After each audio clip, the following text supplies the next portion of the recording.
I think that, yes, there is one more video about Sir Clive Sinclair in me, the big profile one. Although he's been covered by me a lot, he's always been covered by me in a certain way. Particularly in the Spectrum vs C64 video, it served that video well to cover him purely in the image that he built of himself, that of Sir Clive, the ultra-British friendly boffin, certainly when compared to the Dark Lord Jack Trammell. However, that said image does the man a little disservice, not least because it isn't wholly true, it's only representative of one little bit of the guy. But that Sir Clive image, or Uncle Clive, is still very strong. So let's drop the titles for a little bit. Now this video isn't meant to be harsh on Clive Sinclair at all, but more to just show how he was, the reality, and a lot of the stuff that he did before and around the Spectrum. That C5 does need to be looked at properly after all. So let's go. Now we don't need to go all the way back to Clive's childhood, which was a perfectly ordinary middle class one. We need to look more at his first company, Sinclair Radionics, not the more famous these days Sinclair Research. Through the 60s they largely concentrated on audio equipment getting smaller and smaller. As always, the continued miniaturisation of electronics was a big thing.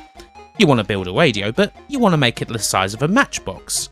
Such was the philosophy behind the first notable radionics products, the Micro 6 and the Micromatic. They're radios and you can wear them on your wrist.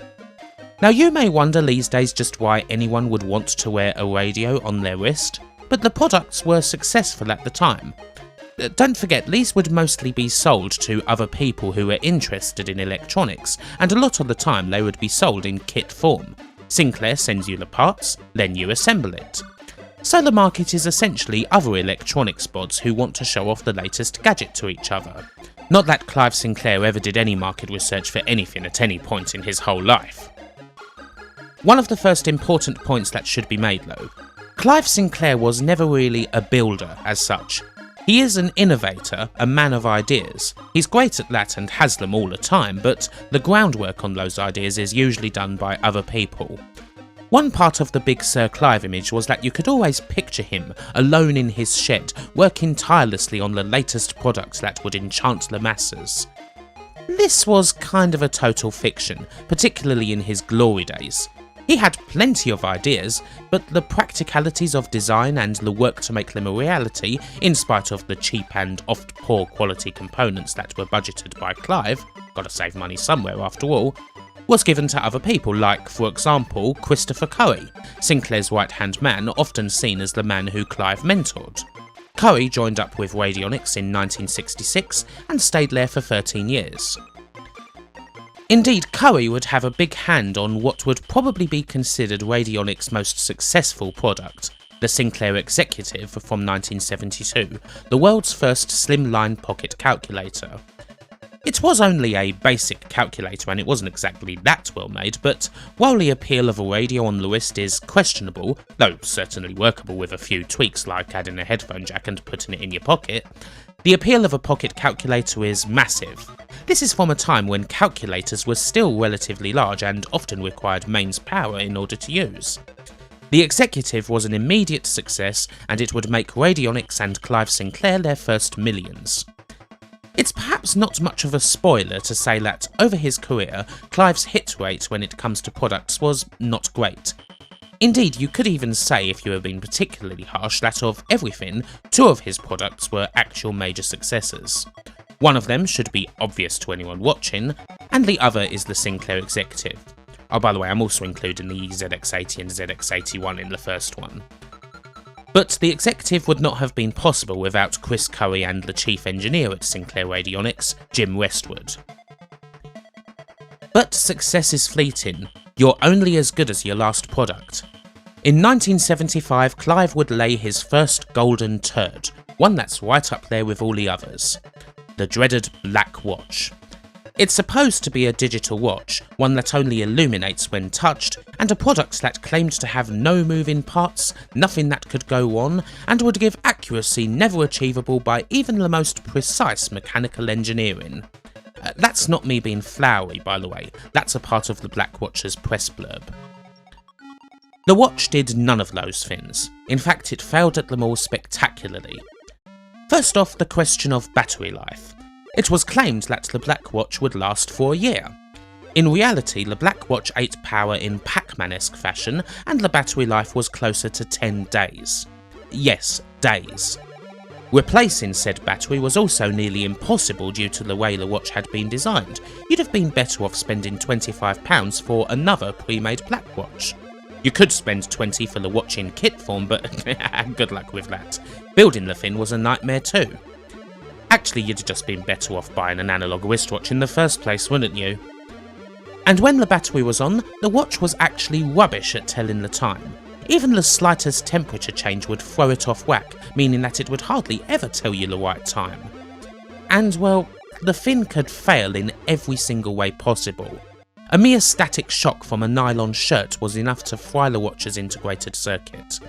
The design was so flawed and the components so cheap, a whole bunch of clips just holding it together, that it was not uncommon for the watch to just randomly break up, hell, disintegrate at random. Oh, and the watch ran so hot that it was also not uncommon for it to blow up.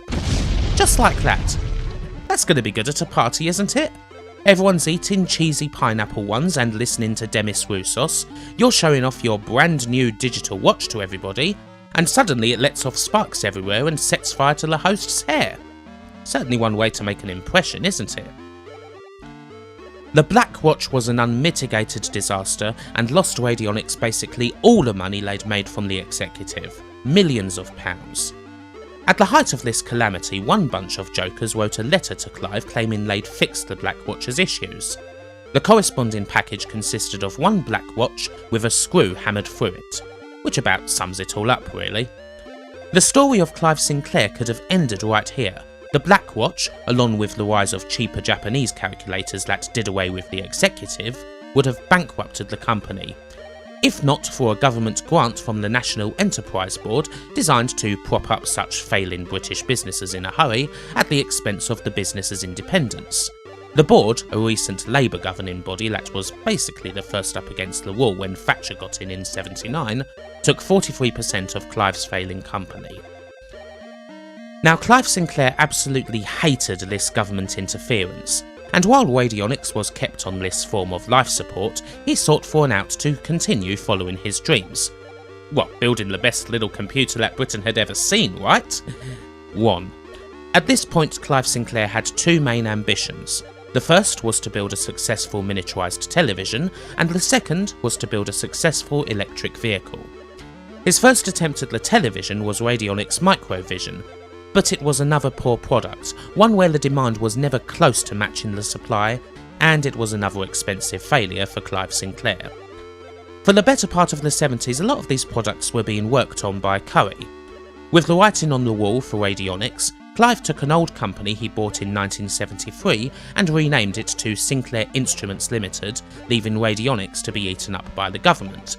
Curry was sent to the new company to help establish it, which was soon renamed again, becoming Science of Cambridge. However, Curry was frustrated when, on developing a microcomputer kit known as the MK14, Clive was reluctant to take it all that much further. He was busy working on the Grundy New Brain at the time, an early and, in the grand scheme of things, quite minor micro. Curry was at a point where he wished to sell his own computers, so he paired up with engineer Herman Hauser, left Sinclair, and formed Acorn Computers in March of 1979. The Curry and Clive story has lots more twists and turns as the pupil becomes the rival, and we'll get to them in due course.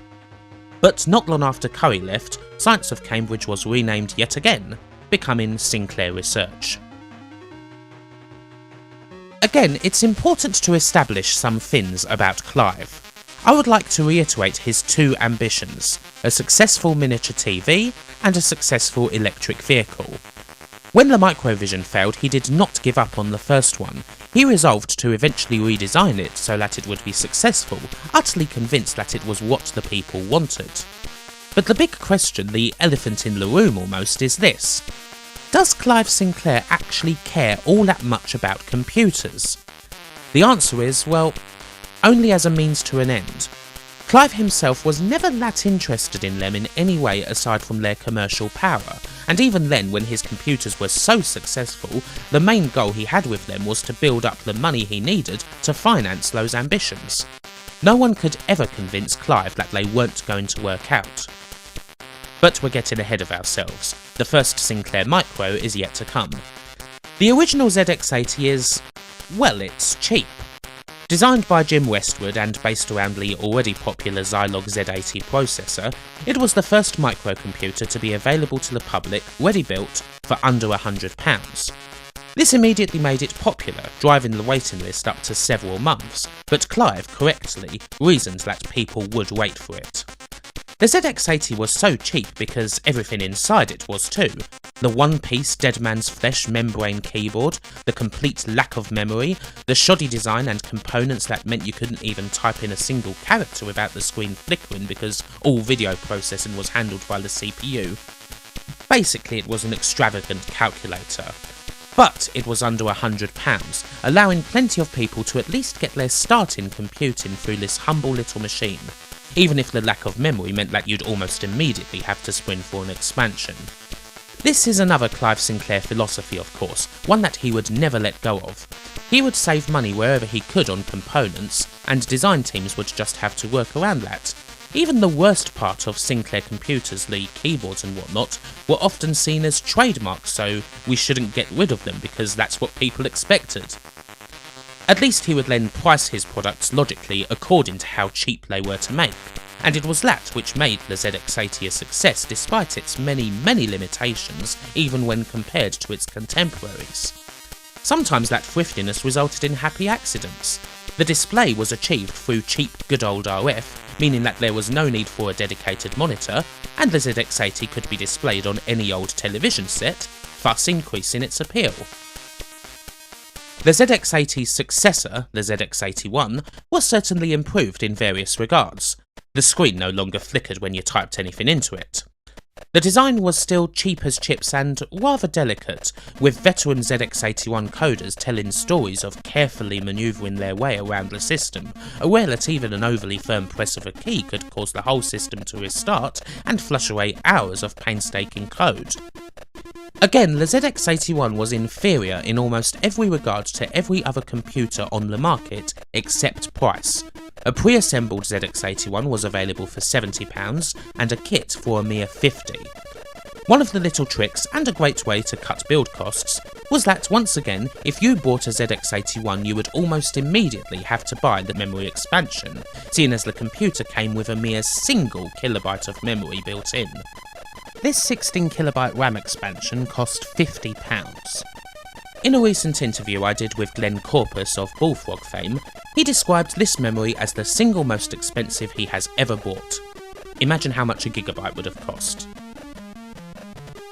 But no matter, people were willing to do that, and they were willing to wait many months for a ZX81, and then they were willing to code on it. The ZX81 sold 1.5 million units, in no small part thanks to being the first computer on the shelves of W.H. Smith for Christmas in 1981, and it was the computer that kick-started the bedroom coder revolution, allowed so many people to learn BASIC, do code, make all those games, inspire a whole generation. Not that Clive actually cared about any of this. Privately, he actually disliked his computers being used for games, and wished that they were used more for office applications, calculations, education and what have you. Making a computer for games was not even remotely on his list of priorities. Again, it was just another happy accident to do with the innate appeal of the computer. The classic design and the look of the computer too is nothing to do with Clive. It is to do with Rick Dickinson, one of the machine's designers. Now, what sort of a man was Clive Sinclair in private? He could be domineering and, as Micromen shows wonderfully, he was prone to the odd rage. He was also, as quite a few people have attested to, a very superior, some would say pompous person. He believed utterly in his own ability, in his own ideas, and that everything he did was right, and he despised any kind of interference outside of his team, hence why he was so immediately eager to get rid of that government control and abandon radionics. I mean, what do they know about electronics? Now, this isn't to say that he was a dislikable person at all. Indeed, these traits are kind of common, some would even say essential, amongst all of the mercurial folks who got this whole computer ball rolling, people like Steve Jobs and what have you. And hell, he's a saint compared to a guy like Jack Tramiel. But Clive's brilliance was to create a public image, and that started around the time of the ZX81 with the help of his advertising agency Primary Contact. They created what was, pre-knighthood, known as Uncle Clive, a smiling, somewhat affable and thoroughly British boffin who wishes to sell a computer to everybody in the land. And hell, that part is true of both Uncle Clive and Clive Sinclair, even if it's for different reasons. And it's important to have something like that too. When dealing with something back then like computers that's wholly new to most people, you want someone who's going to smile and put you at ease, tell you that everything's going to be just fine and calmly lay out the reasons why you need a computer in your life. And it totally worked. Uncle Clive was the face of the British microcomputer boom from the beginning. He was welcoming, like an enthusiastic if idiosyncratic schoolteacher, a real-life Q from James Bond. And, well, not being funny, but he was British. He wasn't Japanese, in other words. People like Chris Curry could only dream of having Uncle Clive standing with the people and the press.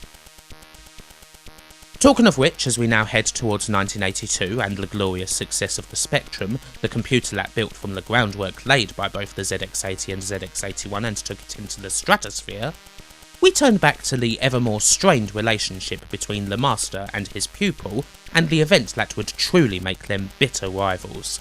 The government's choosing of a microcomputer that would be at the heart of their own IT drive. Let's not forget just how bleak everything was in early 80s Britain. How industry was collapsing, how high unemployment was, how Ghost Town by the Specials was at #1, how entire towns were basically being dismantled and so forth. As Thatcherism continued to hit hard, the government needed to put their eggs in some sort of basket, some newer industry that wasn't going to shit in the same way that automobiles, the rails, mining, steel and so forth were, and they chose IT. For the flagship computer of this drive, the government did not choose the ZX81, or indeed anything by Sinclair Research. Instead, they chose an Acorn computer, what was then known privately as the Acorn Proton and is more popularly known as the BBC Micro, partly because it would feature in TV programmes such as Making the Most of Your Micro over most any other computer out there.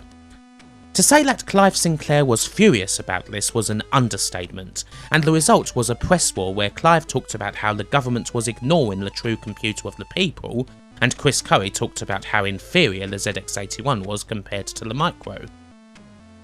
This was a press war that Clive, thanks to his image and so forth, won handsomely. But still, despite a semi-successful drive to get the ZX81 into schools, the BBC Micro had the educational market virtually sewn up, which again perhaps hurt Clive a little bit. Clive doesn't want gamers and bedroom coders, he wants credibility, schools, officers and the like. He wouldn't get it, perpetually annoyed at what his computers were good at. And much the same was true of the Spectrum 48K, only on an even grander scale. Any talk about how good the machine would be for your spreadsheets, homework, whatever, largely fell on deaf ears. The games, that's what mattered. It might be a surprise to people considering how many games there were from 1983 to 1984 and beyond, that the Speccy was basically never marketed as a games machine until Alan Sugar got a hold of it in 1986, certainly not by Sinclair anyway.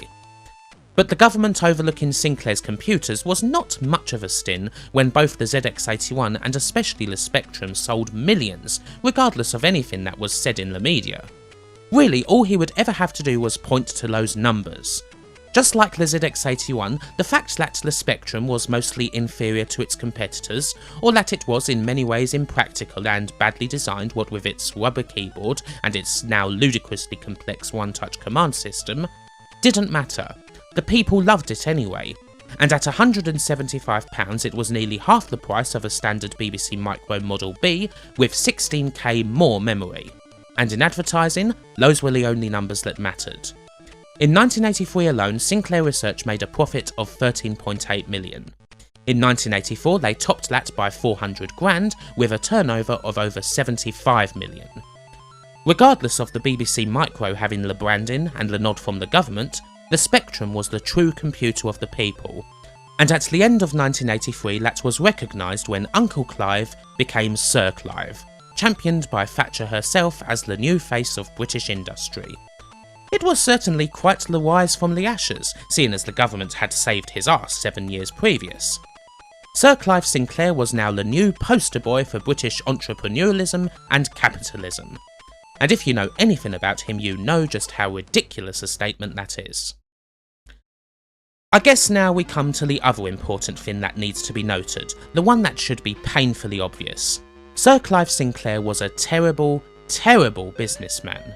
Not terrible in terms of treating people like garbage or anything, or being massively greedy, but terrible in terms of not understanding business.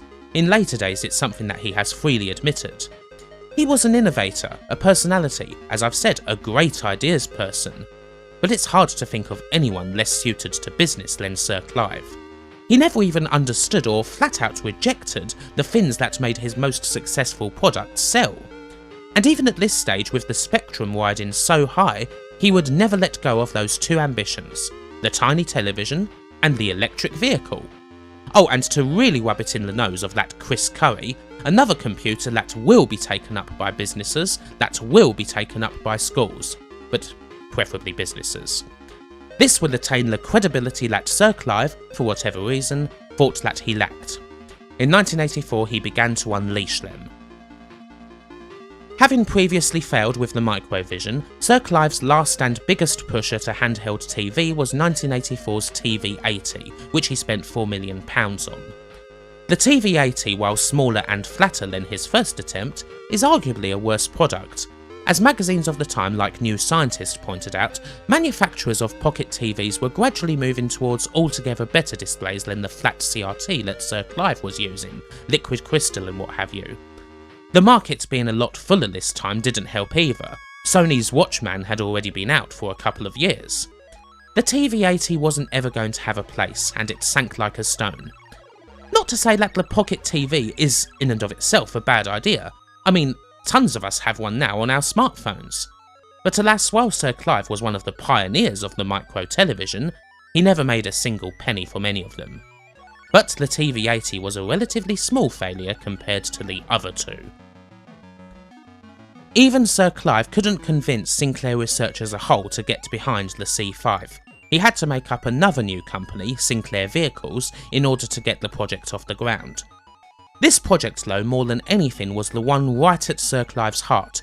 He'd been interested in the idea of electric vehicles since the 1950s, had done some research with Chris Curry back in the early 70s, and prototype vehicles such as the C1 had been in development since 1979.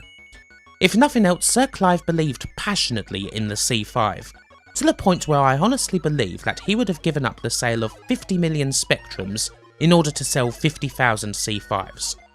I've had the privilege of seeing a mint condition one close up and in the flesh, and geez, it's a beautiful piece of machinery, possibly prettier than anything else Sinclair ever made, and so gloriously 80s to boot. But those looks, well, they can be deceiving. So, the C5. It's an open-top electric tricycle with a 250-watt engine, a maximum speed of 15 miles per hour due to restrictions back then on the speed of electric vehicles, and a 20-mile range.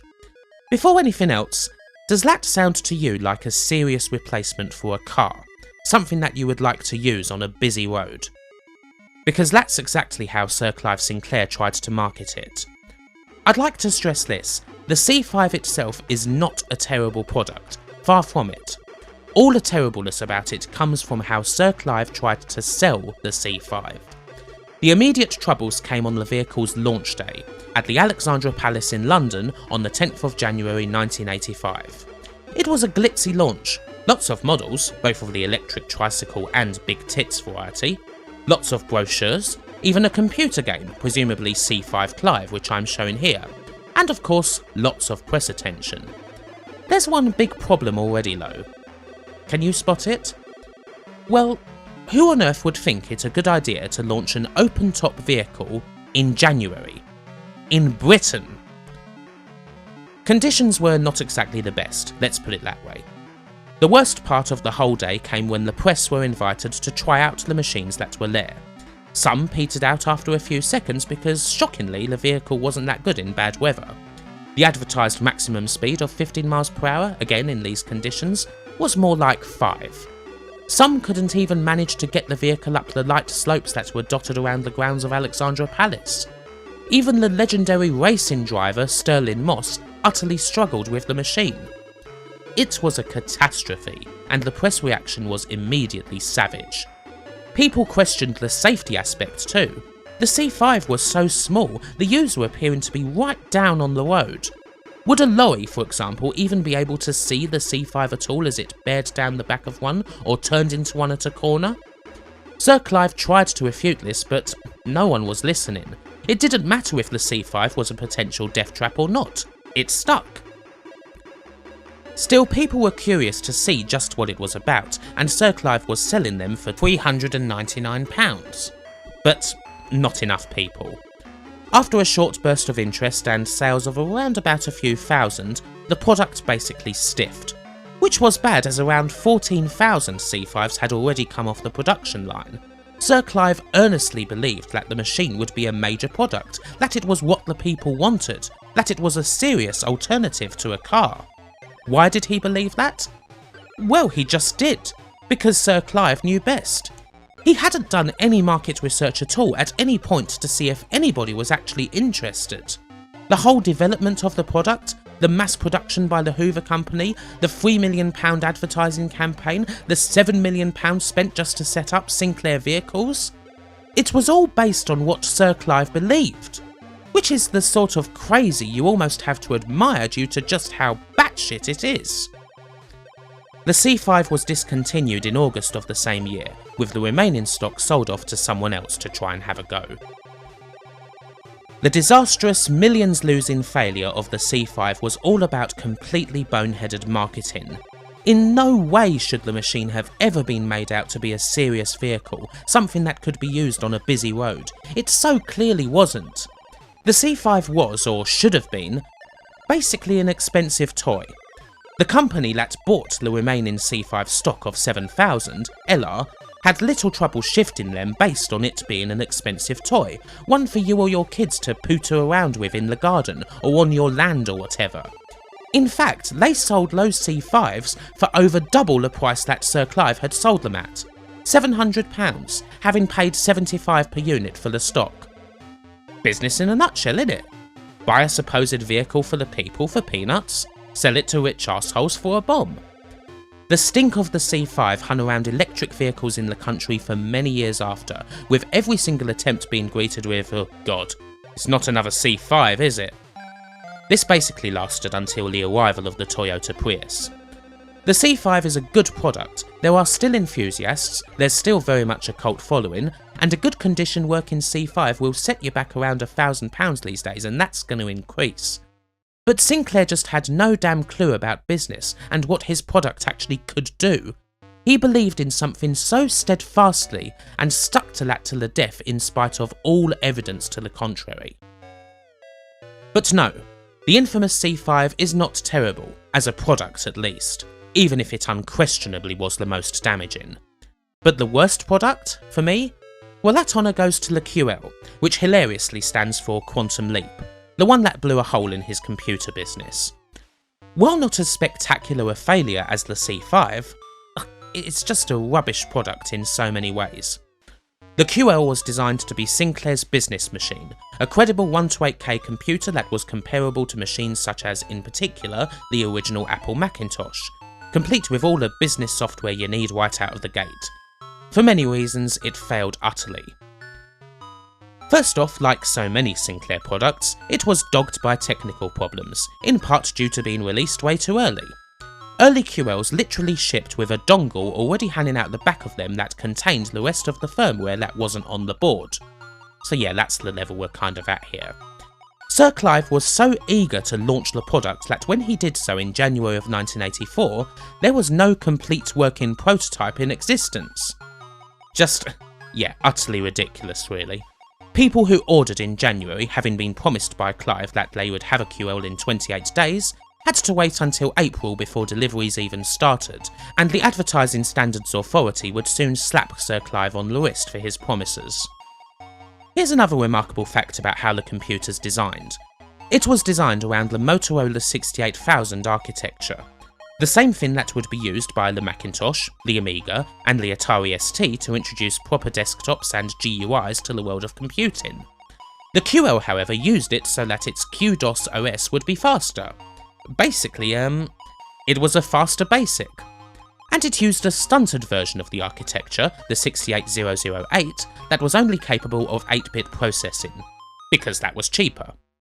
Talk about missing an open goal. Another huge QL failure lay in something that Sinclair had tried and failed to introduce for the Spectrum the previous year, the micro drive, which was sort of a tape inside of a cartridge.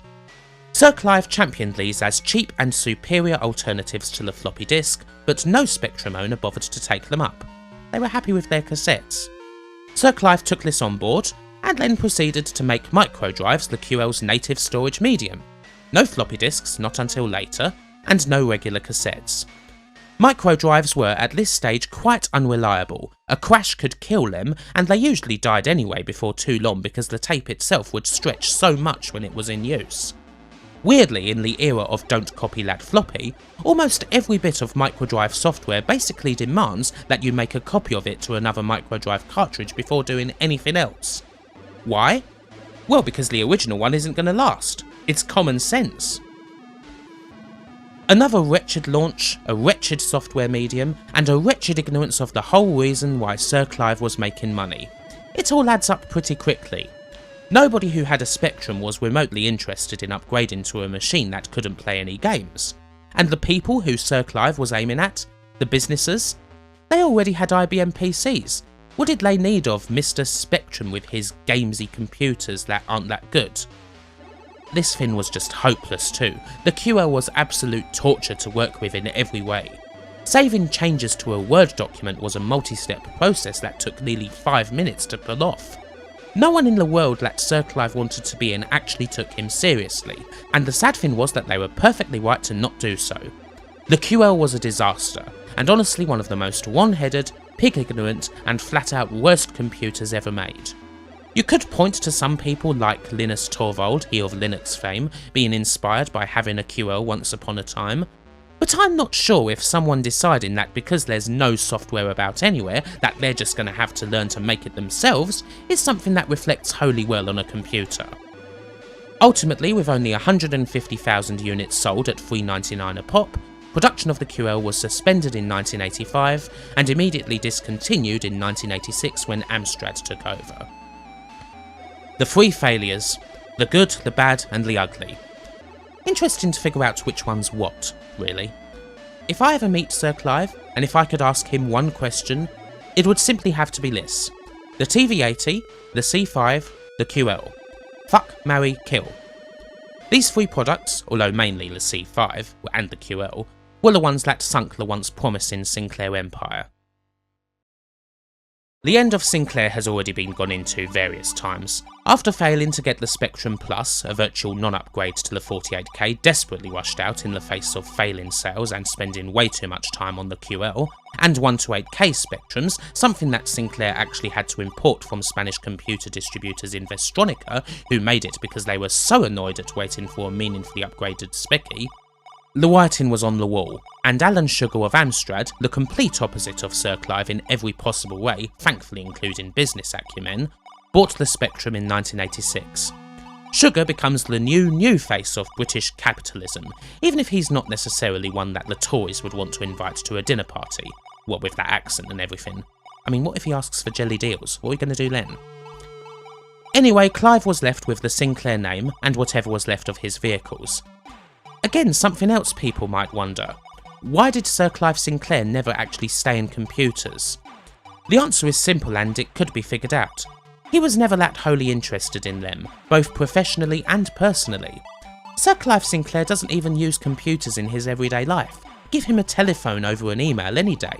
Hell, you can't throw an email across the room, can you? He has recently given his support to the whole Spectrum Vega and Vega Plus product, but support is all it is.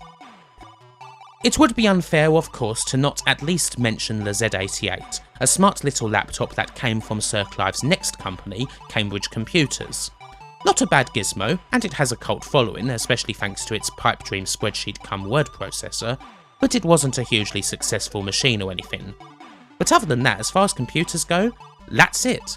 Sir Clive Sinclair in the years since has largely concentrated on vehicles, and since 1990 Sinclair research has mostly consisted of Sir Clive and no more than a couple of other people. There was an electric bike, the Zyke, which failed to capture people's imagination. Also in bicycles, Sir Clive and Hong Kong company Dakar were behind the fairly successful and long-lasting A-Bike, a fold-in bicycle from 2006. In 2015 they successfully kick-started an electric version. But anything beyond that still eludes Sir Clive.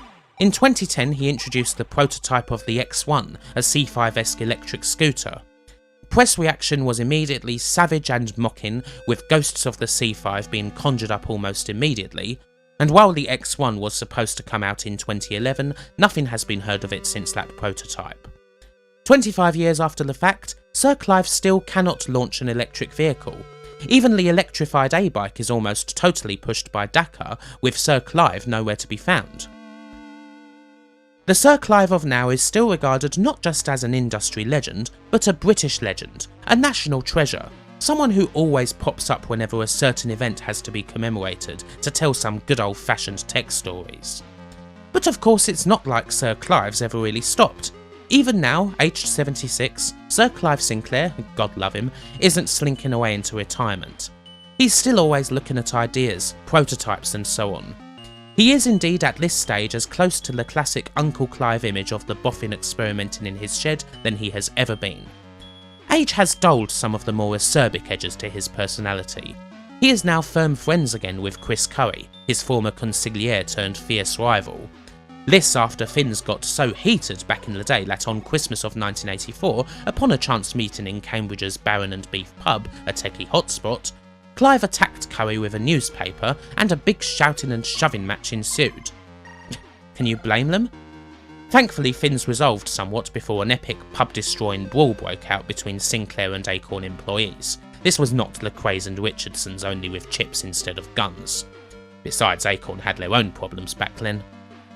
That's the sort of story you might just hear from Sir Clive, in spite of his constant creation, and whether or not such things that are in Micromen are true. There will always be a slight tinge of sadness though, the what-ifs, the unfinished sentence. For one thing must hurt Sir Clive, to not be taken seriously. And while he is unquestionably given the status that he deserves, nobody has actually taken Sir Clive Sinclair seriously since about 1985. I imagine that the X1 episode, with the lethal precision that the tech and general press nipped it in the bud, must have hurt quite a lot. But hopefully this video has helped paint a more real picture of Sir Clive than that legend. He is a real person after all, not an advertising agency creation. And it should be stressed that he is, certainly for me, a very likeable person. If his biggest crime is being rubbish at business, well, that's hardly a hallmark of being a bad person, is it? Often it's quite the opposite. Was he ridiculously steadfast in his ideas to the point where he would listen to nobody? Yes, but again that's not something that actually hurts people. Clive wasn't a greedy person. He never once sought out to actively screw somebody else over. He usually shot himself in the foot as opposed to shooting anyone else. And in the end he credited the people, the great designers and engineers that built the products that he came up with. The real Sir Clive then, an innovator, a man of ideas, a populist, a true believer in those ideas right till the end, even if that infused him with a certain superiority and pomposity at times. Is that all? I mean, geez, compared to most of the people I cover, he's a bloody saint. Next time I think we need to plunge headlong into darkness.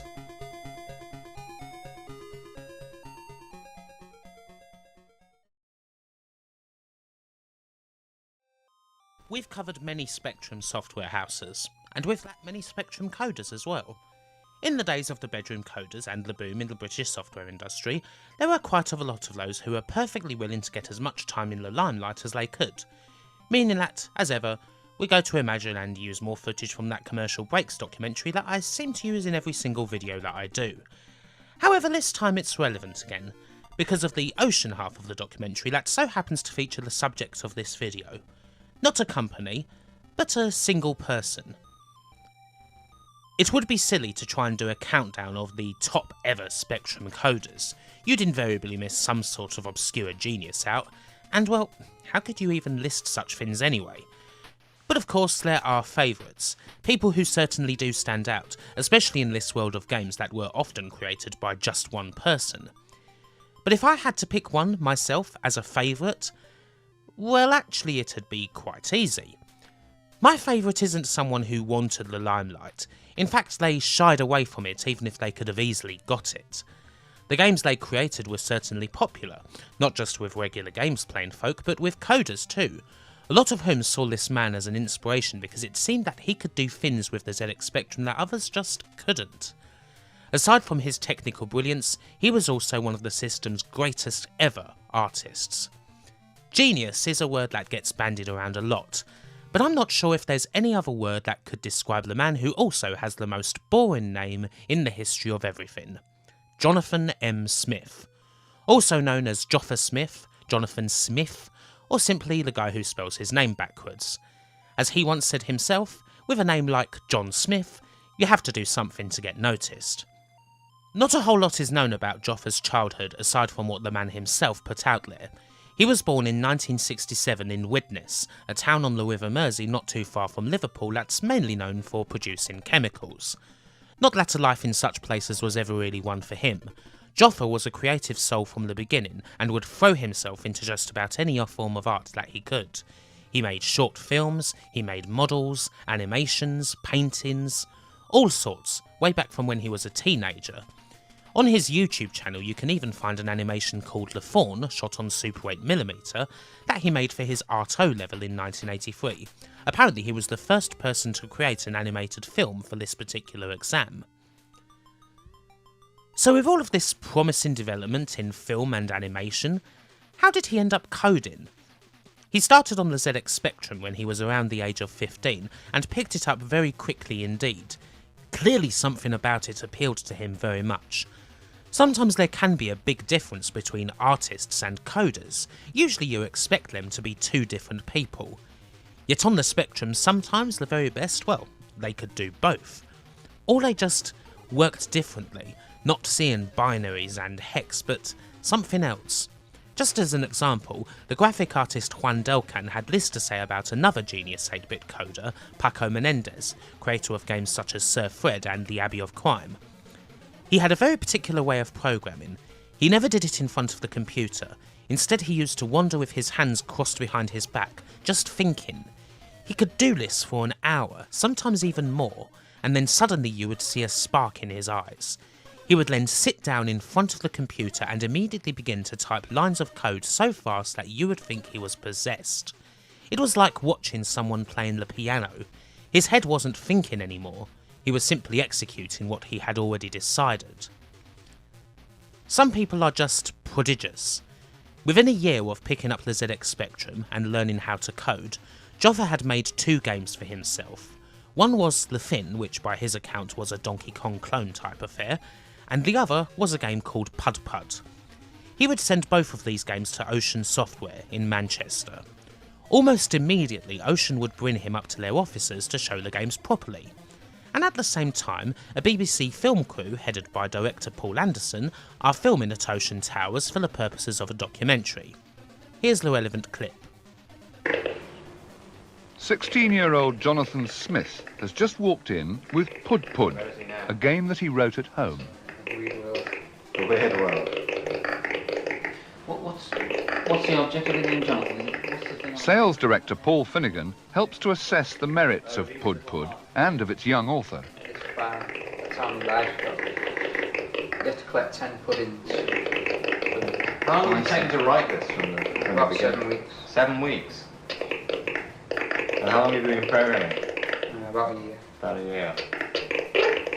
Ward likes Pud Pud so much that he pays Jonathan £1,000 for it and gives him a job at Ocean. But he knows that it's not the Christmas hit that he's searching for. It's not exactly what you want when you're just starting out on a job, isn't it? It's probably stressful enough that you're showing off your new game to both the sales director, Paul Finnegan, and David Ward, literally the boss of the company, but you've also got a camera in your face as well. Joffa, as mentioned, wasn't someone who sought after the limelight and was never good socially. In interviews he did indeed say that this wasn't a particularly nice experience for him, but that the footage was up on YouTube so that you could see him die. And sure, the awkwardness is palpable. Still, one thing is clear already. The 16-year-old Joffa spent 7 weeks programming Pud Pud. It's an excellent game and he's, well, something of a talent. As mentioned, David Ward likes it so much that he gives Joffa $1,000 for the game off the bat, as well as a job offer. There was no real hanging around for him. Ocean wanted him immediately. Still in sixth form at the time, he'd also applied for the National Film and Television School, where, if he'd been accepted, in his words he could have been studying alongside Nick Park, later of Aardman and Wallace and Gromit fame. However, he chose to leave sixth form and take the job offer with Ocean Software. Not long after, the final version of his first game, Pud Pud in Weird World, is released to the general public in 1984. Now, Pud Pud wasn't a successful game or anything, but it's a great introduction to Joffa and the things that make his games stand out. Right from the title screen you've got this presentation, a cool title, a weird theme that gets crazier as it goes on, lots of colour. It kinda stands out from a lot of other games already. And then the game itself is also a standout. You play as Pud Pud, of course, and you have to eat 10 puddings that are dotted throughout this maze. Trouble is, only one pudding is in the maze at any time, and you're slowly running out of energy. You eat certain creatures to gain energy and keep yourself alive, but eating others will drain it, and if you ever happen to run into Mrs. Pud Pud, her kiss will instantly kill you. The location of the puddings is randomly generated each time you play, meaning you can't simply learn it all and forget about it. The game itself is a fair bit of fun, but what really stands out is the artwork. You get these big yummy sprites, broken ZX Spectrums, fists, cans, bits of the Statue of Liberty, the Joffa says RIP stone. So much of it. Not to mention this completely iconic death sequence where Pud falls, bits of him dot the screen, a heart shatters and suddenly you get this whole kaleidoscope of colour. Again, these are things you don't usually see on the Speccy. What with the colour clash and everything, it's not exactly known for super colourful games. And then you play a game by Joffa. You look at this game and think that, as was normal, a very talented coder is working with a very talented artist. But in the case of Pud Pud, they are one and the same. The sort of game that may not have been a smash, but it was certainly well received. And like a lot of Joffa games, you do fancy that a fair few people who would go on to code and make games themselves quite possibly played Pud Pud. It has been said of Joffa sometimes that he might have always preferred the world of film to the world of games, at least as an art form, but games were more immediate, and perhaps also more individual too. Something about the Spectrum completely hooked him. In Joffa's eyes, no other computer even came close. The ZX Spectrum represented freedom, a certain intimidating type of freedom where you have nothing but a blank screen in front of your eyes and you start from nothing, but freedom nonetheless. He had this to say in a 2009 interview with the Retro Brothers. "There is nothing better than stripping everything away and starting from scratch. There is nothing to work with, so you are free. And even though people slag the Speccy off, it sorted the men out from the boys, programming wise. You just have to put the effort in, I guess. This just doesn't happen today. You can say to someone that they have a completely blank canvas, and they say yeah. And then they find out what a completely clear sheet of nothing is, and they run. Nothing. No math subroutines, no auto screen manipulation, no help. You are now on your own. Now go! Ah! It's better that they don't know. Not knowing hurts like hell. Calling a development kit routine to find the square root of a number isn't programming. Take control. Work out how to do it yourself and do it fast. That's programming. I would like to produce a super fast console that has nothing but a big screen and loads of memory. And that's it. That'll learn them." Joffa's enthusiasm for the ZX Spectrum was infectious, bordering on evangelical. The computer would never leave his heart. And in later years it meant that he developed a certain set of skills that companies would often take advantage of. In his own impeccably blunt words, he was considered to be good on the shit stuff. A lot of that shit stuff may be to come, but for now we're full on into the glory years of the dungeon, when Joffa's games would constantly cause people to wonder how the hell he was doing what he was doing. Wait, what was that? The dungeon? Well, yes, of course, the dungeon. The famed part of Ocean's Manchester base, mostly underground, where the programmers, artists and other game developers would be located. Sure, everything looks nice and clean and professional up above, where people wear suits and wash the walls and all of that, but then you go into the dungeon and, well, it's a game studio. Posters, probably lewd ones, takeaway boxes, cigarette smoke and so on. The floors may not exactly be the most stable or anything, and no one's ever going to be washing those walls, but it's a cave of wonders. And armpit sweat, most probably. The Ocean Dungeon was home to a true murderer's row of shit-hot programmers. A big chunk of the best coders and artists of the whole era were on Ocean's team, and Joffa was one of them. Life in the dungeon was, as such, very games codery. A long day sweltering in this incredibly hot underground space, before going off to a nearby pub for a couple of drinks and so on, the Square Albert pub proving to be one of the more popular haunts. Joffa himself wasn't the loudest of people, but he was the sort who'd pop up with something hilarious, usually when you least expected it, and his skill quickly earned him a lot of respect from both his fellow Dungeoneers and the higher-ups at Ocean, naturally in a typically northern and brash way. John Woods, one of Ocean's co-founders and as classically northern a man as you're likely to ever see, gave the Konami game Mikey to Joffa. A day later he had a look to see what he was doing, and Joffa already had 2 screens up and running. In so many words, and as jokingly as you would expect from a northerner, John told Joffa to just fuck off. Joffa's time spent in-house at Ocean would see most of his games published on the Imagine label, which they of course acquired from the fallen company in the wake of their bankruptcy, and lasted for around 3 years, comprising of 10 games, the bulk of his Spectrum softography. Most of these games were almost all 100% his, albeit they were mostly arcade conversions, although there are others where he played a vital supporting role in the development of the game. Let's have a blast through them. Con Strikes Back was one of the first projects Joffa worked on for Ocean after Pud Pud, and he did so with another young guy who would be considered a bit of an 8-bit legend, Nigel Alderton, who most of you will remember as the creator of the almighty Chucky Egg. Con Strikes Back is an odd sort of a game. The appearance of Con is down to his role in Con from 1983, a Donkey Kong clone which was one of Ocean's first successful games. You might expect this to be Con-esque then, and it is in a sense, but it's actually a conversion of, or rather heavily inspired by, the arcade game Mr. Do's Wild Ride, which is in itself quite Kongy. You go along this looping roller coaster track and you avoid the carriages coming at you, usually through climbing ladders, although you sometimes have bombs that you can chuck at them. You reach your goal at the end, then move to the next screen, and so on. It's a good specky conversion of what's a quite obscure arcade game these days. Not the most Joffa-esque of games, but a good one nonetheless. As far as Joffa-esque games go, well, the next one is perhaps the least Joffa-esque of all. Street Hawk Subscribers Edition, something which kind of created a bit of controversy for Ocean.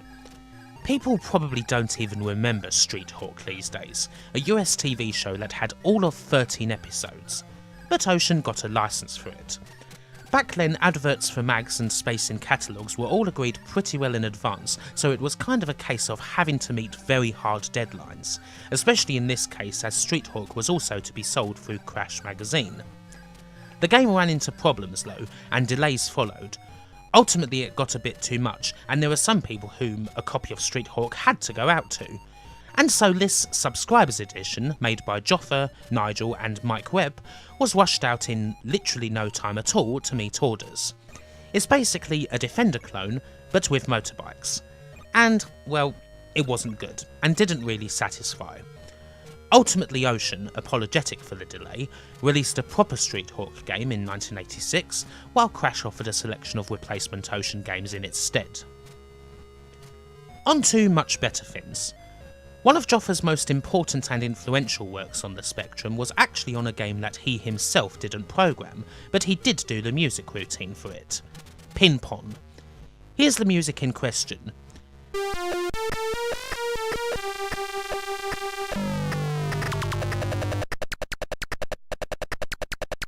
Now you may listen and wonder just what the fuss was all about here, so let's detail. The Spectrum 48K, of course, only had a single channel beeper. When you turn it on, there's sound. When you turn it off, there isn't. Usually this meant that music was rather thin on the ground. Even the biggest games, such as, say, Ultimates, usually only had very simple music, because there was only one channel to work with. And then you get this. It's like a full composition, with lead synth and drums, not to mention this massive wave of sustain and attack at the end. It was groundbreaking, and it kind of became a feature of Ocean's games going forward. Joffa's routine was simple enough. The drum sounds were created with interrupts going over the pulse modulation to essentially create two channels, which were then used by Martin Galway to create the music for the game. Joffa's name is indelibly tied with Pin Pon as a result of this, with the music being the most memorable part. The game itself, programmed by Doug Burns, is however a very solid conversion of the old Konami coin-op with the disembodied rackets, and a very raucous crowd shouting at the end of every point. Now we move on to a selection of games that, well, almost any of them on their own would be enough to put Joffa in a Speccy Hall of Fame. Joffa's music routine was actually originally meant for a conversion of a much more popular Konami title, but he won out of memory and time on it. And that game was Green Beret, or Russian Attack if you're an American. This game didn't have any music in the end. Not that it needed it, as it's one of the best conversions on the system. A frenetic and ludicrously addictive knife-a-thon, where endless soldiers with guns, mortars and jumping kicks are put to your blade. On the Speccy, you didn't need a game to be arcade perfect technically and graphically. What was more important was getting the feel of the arcade, and Joffa's game nailed it.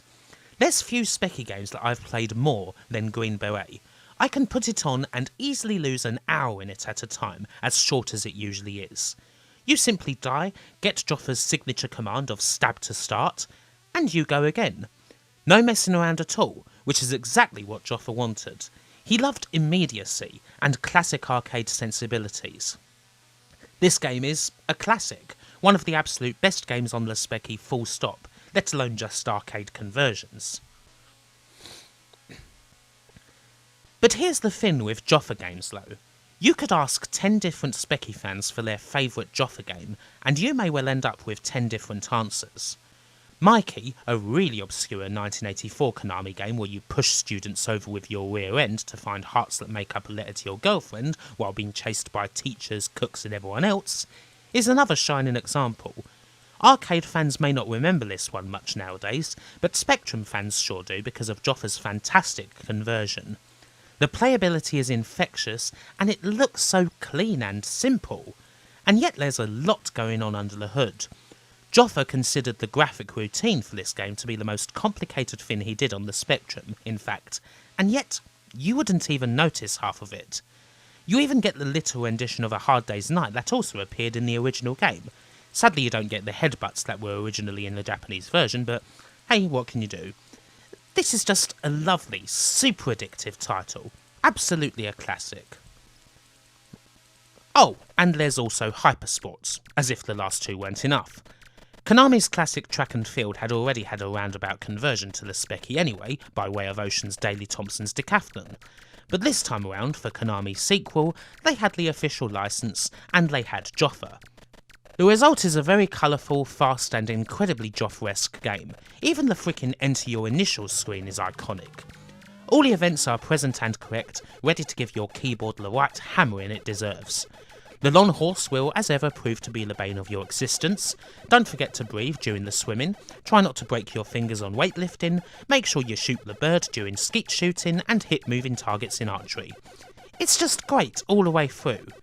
Again, a lot of people would put this down as Joffa's best. And perhaps if you were to show one game that had all of his signature touches, the colour, the sound, the gameplay and the art, perhaps Hyper Sports would be a good contender for his quintessential title. because it's just all there very quickly in this nice little cassette tape. Brilliant. Those 3 arcade conversions are all absolute classics, of course, but we're certainly not done yet. Why, there's licensed games too, including another one that utterly wowed Speccy people and made them wonder just how on earth Joffa did it. Cobra. As it goes, Joffa and Martin Galway had a choice to make a game on either Cobra or Top Gun, and watched both films. Joffa didn't like either of them, but thought that Cobra would make for a better vehicle for the game he actually wanted to do, which was essentially a Mario-style scrolling platformer for the Speccy. The end result is, at best, a very loose adaptation of the source material. Not that it matters because it's a bloody brilliant game, and far better than the rather bland film. You control something that vaguely looks like Sly Stallone, and in intense Joffa style you're headbutting enemies left and right. You've got to collect all the weapons in each level, usually through little jumping puzzles, guns and knives that will definitely help matters, even if you don't have them for long. A disappearing duck will tell you how long you have, although if you get hit you lose the weapon anyway. Only once you've killed most of the enemies might you feel good about grabbing the damsel who's running about. Once you do, and all the enemies are down, you move on to the next level. One thing I've not mentioned though, have you noticed just how freaking smooth this game is? The Speccy always struggled with horizontal scrolling. That was one of its major negatives, especially when compared to the C64. It didn't have its own dedicated graphics chip. But then, Joffa comes along. Cobra has this smooth scrolling, this parallax effect. For Joffa, again, it wasn't as complex as something like Mikey was. Not that it wasn't complicated, but Joffa had a knack for understatement. He wanted to do more with it, even potentially having a bitmap picture in the background. But alas, he ran out of time and the game had to go out. The result is amazing, one of my very favourite games of his, a licensed game you just could never get away with now. Joffa's weird and wonderful take adds a big slice of irreverence and quirk onto a boilerplate 80s action flick, while also being an absolute blast of a game to play. Wonderful. Daley Thompson's Super Test was the sequel to Decathlon, and came out around the same time as Hyper Sports. It's not quite as memorable as that game, but as a souped up version of the original Decathlon, it works very well, with a whole bunch of brand new events. You've got rowing, cycling, tug of war, even penalties. Mostly it's good old fashioned button blasting and joystick waggling fun, the sort of game that absolutely laid waste to no end of cheap quick shot sticks back in the day. Jolly good. Mind you, Joffa didn't like this project. He worked on 4 of the events, most of which were rejigs from Hyper Sports, and it was a bit of a crunch, being both a quick cash-in on the success of Decathlon and one of the first 1-8K games that came to market. There was a big rush to get it ready for the 1985 ECTS show, but it wasn't quite finished.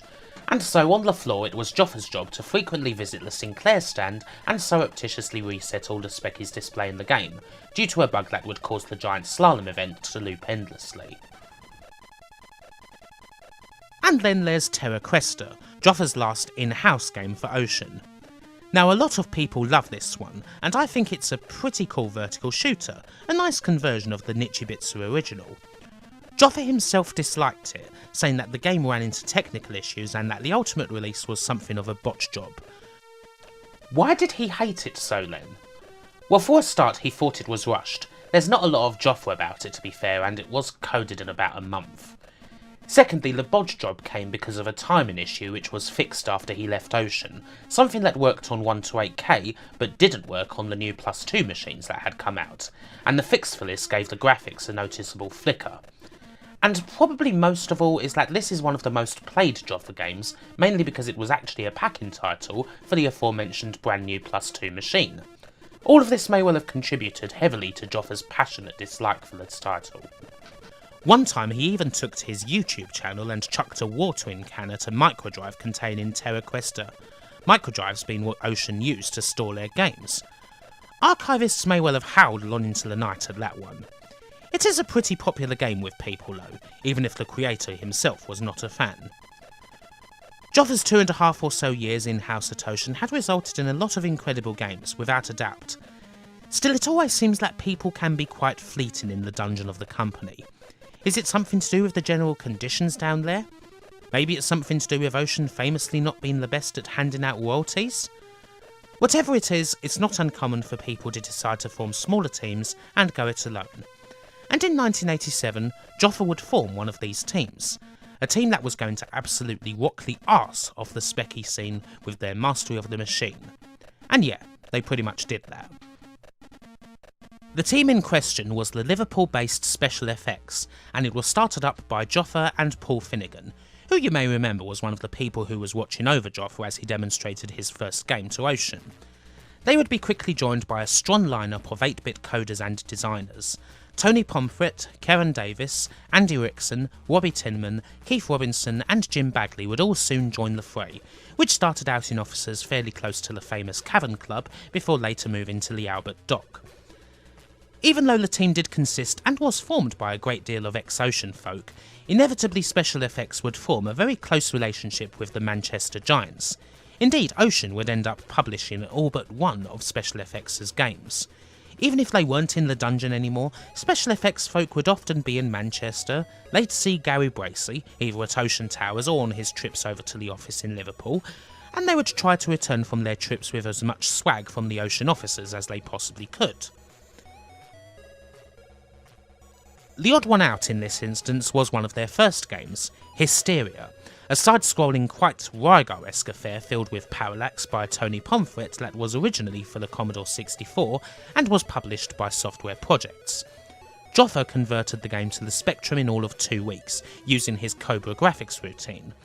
The game is undoubtedly better on the C64 due to the amount of time spent on this conversion, all of a couple of weeks, but it's still a perfectly fun little game to play. Joffa's role in the Special Effects office was that of being somewhat in the background. He and Paul Finnegan had their own private spaces, but again he would pop up when you least expected it for some fun. He was also never precious about the things that he had created, and was always very giving of his knowledge. Jim Bagley's first Special Effects Spectrum game, Guts, made great use of the Cobra graphics routine in some stages, and while the game itself wasn't the best received one or anything, it was a jump-off point for Bagley's stunning Speccy conversions later on, the likes of Cabal, Hudson Hawk and Midnight Resistance. Meanwhile, Joffa himself had an original game that he was working on. Surprisingly enough, his first proper, fully original game, no licenses, movies or conversions, since Pud Pud.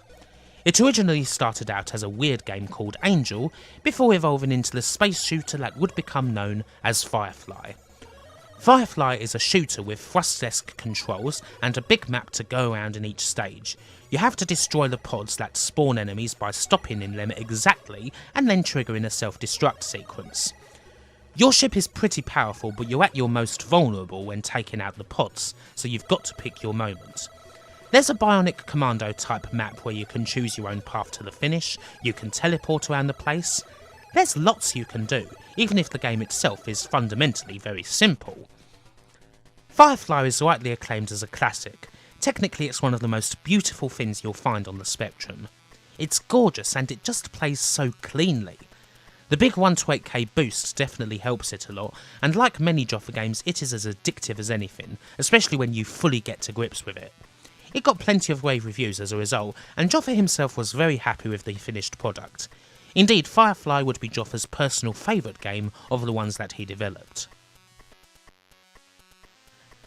As far as the Spectrum goes though, well, there wasn't too much more. Not as much as there was in the Ocean days, as the decade was coming to an end and the 16-bits were gradually taking over. Still, there are a couple more. Hyperactive is a fun little thing, and an interesting Joffa-esque idea. Essentially, it's an advertisement for Special FX's games that was released for free on a 1988 Sinclair user cover tape, complete with promotion for the likes of Firefly and Guts. But you also get this fun and fast-paced little Defender-type game, complete with, as usual, Joffa's excellent artwork. It's a lovely little game to play, a bit of Joffa goodness that cost nought at all, aside from the price of the mag. Joffa's last commercial Speccy title would be 1988's Batman the Caped Crusader on the Spectrum. One of the stranger Batman games, this takes the form of an action-adventure with various puzzles for the Bat to solve over the course of 2 separate adventures. It's very decent, most famous for its flick screen style, which took the rarely used form of comic book panels. A very nice touch indeed that might be more memorable than the game itself, but the game is cool. There is one other little thing though that of course has to be mentioned. It certainly ups the coolness factor of his work considerably. In 1988 and 1989, with just 2 weeks to do it all in, he actually worked on 2 series of the cult sci-fi comedy television series Red Dwarf, where he would produce the animated computer displays. It may only be a very small role in the grand scheme of things, but considering how rabid the love for Red Dwarf still very much is to this day, it is still going after all, this little factoid undoubtedly makes his body of work all the better for some. Alas, this was his only work in television. Of course, the end of the spectrum wouldn't be the end for Joffa, even if it was undoubtedly his favourite platform to work on. He would take his talent to the 16-bit computers. And no, he wouldn't go to the Amiga. Joffa would instead work with the Atari ST, which in many ways was the 16-bit successor to the ZX Spectrum. It had similar problems after all, what with the lack of a dedicated graphics chip and everything, meaning that good horizontal scrolling required creative solutions. Hell, it even had the same AY chip that you would find in a Speccy 128K, so the games even sounded similar. What it certainly did have more than anything was raw memory, that old Jack Tramiel power without the price dealy, in which Atari sold their computers often based on having way more memory than the rest, at much less cost, with 2MB and 4MB models available way before anyone else had them. And hey, as Joffa said, his ideal computer would be nothing but a blank screen, but with a veritable crapload of memory. Really, they could have been made for each other. Special effects in many ways was a dungeon all of its own. There wasn't a whole lot of lighting in their Albert Dock offices, which in many ways reflected the games that they put out. Sometimes they would have a bit of a twist to them that could prove controversial. Say, their conversion of the Untouchables featuring a level where you had to protect a baby as it flew down the stairs. Not that that wasn't already in the movie, mind you. In the main though, they became renowned for serious and high quality arcade conversions, and this would continue into the early years of the 16-bits. Joffa's role as a leader, of sorts, isn't necessarily one that you would have thought that he would fit into, but he mainly did through simply having fun. As he once said, working in places like Ocean and special effects didn't really feel so much like a job, it felt more like being paid to do a hobby. Everyone mentions that even if he was shy, he did have a great sense of fun. You see that in his games, but it was very much true of him personally. And so most people who worked at special effects usually have very good memories of it. One of those classic game studios where everyone has a laugh, but the work still gets done without all the ridiculous pressure that tends to take hold these days. Joffa's 16-bit games were, by and large, pretty good as usual. Some of them were a little handicapped by factors such as time, as we'll see, but there's still plenty of good here. Joffa's port of Midnight Resistance to the Atari ST is, like most computer ports of the game, very good indeed. It doesn't have the wow factor of Bagley's Spectrum port, nor the 2-player co-op of the Amiga version, but it's rock solid in all areas and crucially, it's complete. There's nothing at all here that's missing, and it's almost like a souped up version of that already fantastic Spectrum game, especially with the music. Of course, there is Red Heat. We have to talk about this one, being one of the weirdest licensed games around and everything. It's a bad enough movie anyway, and special effects certainly knew that going in, so hey, you end up with this. Is it a good game? Well, no. Joffa himself said that the game was made in a few weeks, and it most certainly shows. It's a very slow and ungainly horizontal beat 'em up where you either punch or headbutt various enemies as they try to rush towards you, and there's also a few joystick waggling minigames where you break rocks to reveal the drugs inside. It's kind of rubbish. Still, what it lacks in gameplay, it makes up for in sheer weirdness. Certainly the first level emulates the movie perfectly, with everyone brawling in a bathhouse, lots of naked folk milling about. It's this weird tapestry of stark raving nude carnage. And then the hospital stage brings in the nurses in drag, as well as a little cameo for most of the special effects team. They appear as patients in the hospital beds in the background. One other thing, what's up with the look of the game? Well, that was Joffa's idea mainly. In order to avoid having to animate legs and speed up the process, they only made these large sprites for the upper body. Obviously you then hide this by showing the game in a sort of cinema scope. Joffa himself handled the Atari ST port of the game, which isn't much different from the Amiga aside from the lack of music. Not a good game at all, but worth looking at purely for its strangeness. Another Joffa Atari ST port, this time of a perfectly good licensed game, was that of Hudson Hawk. Certainly the platformer you end up with here is better than the miserable Bruce Willis movie. Again though, there are some things you might question. Why do we have this odd caricature of Bruce Willis instead of an actual proper recreation of him? Actually, you can blame Bruce Willis for that. He didn't want his image to be recreated in low-resolution graphics. Seriously, it's thanks to Bruce's own vanity. Anyway, the game itself is absolutely fine, with the Atari ST port having some cool music, and not all that many problems with the horizontal scrolling.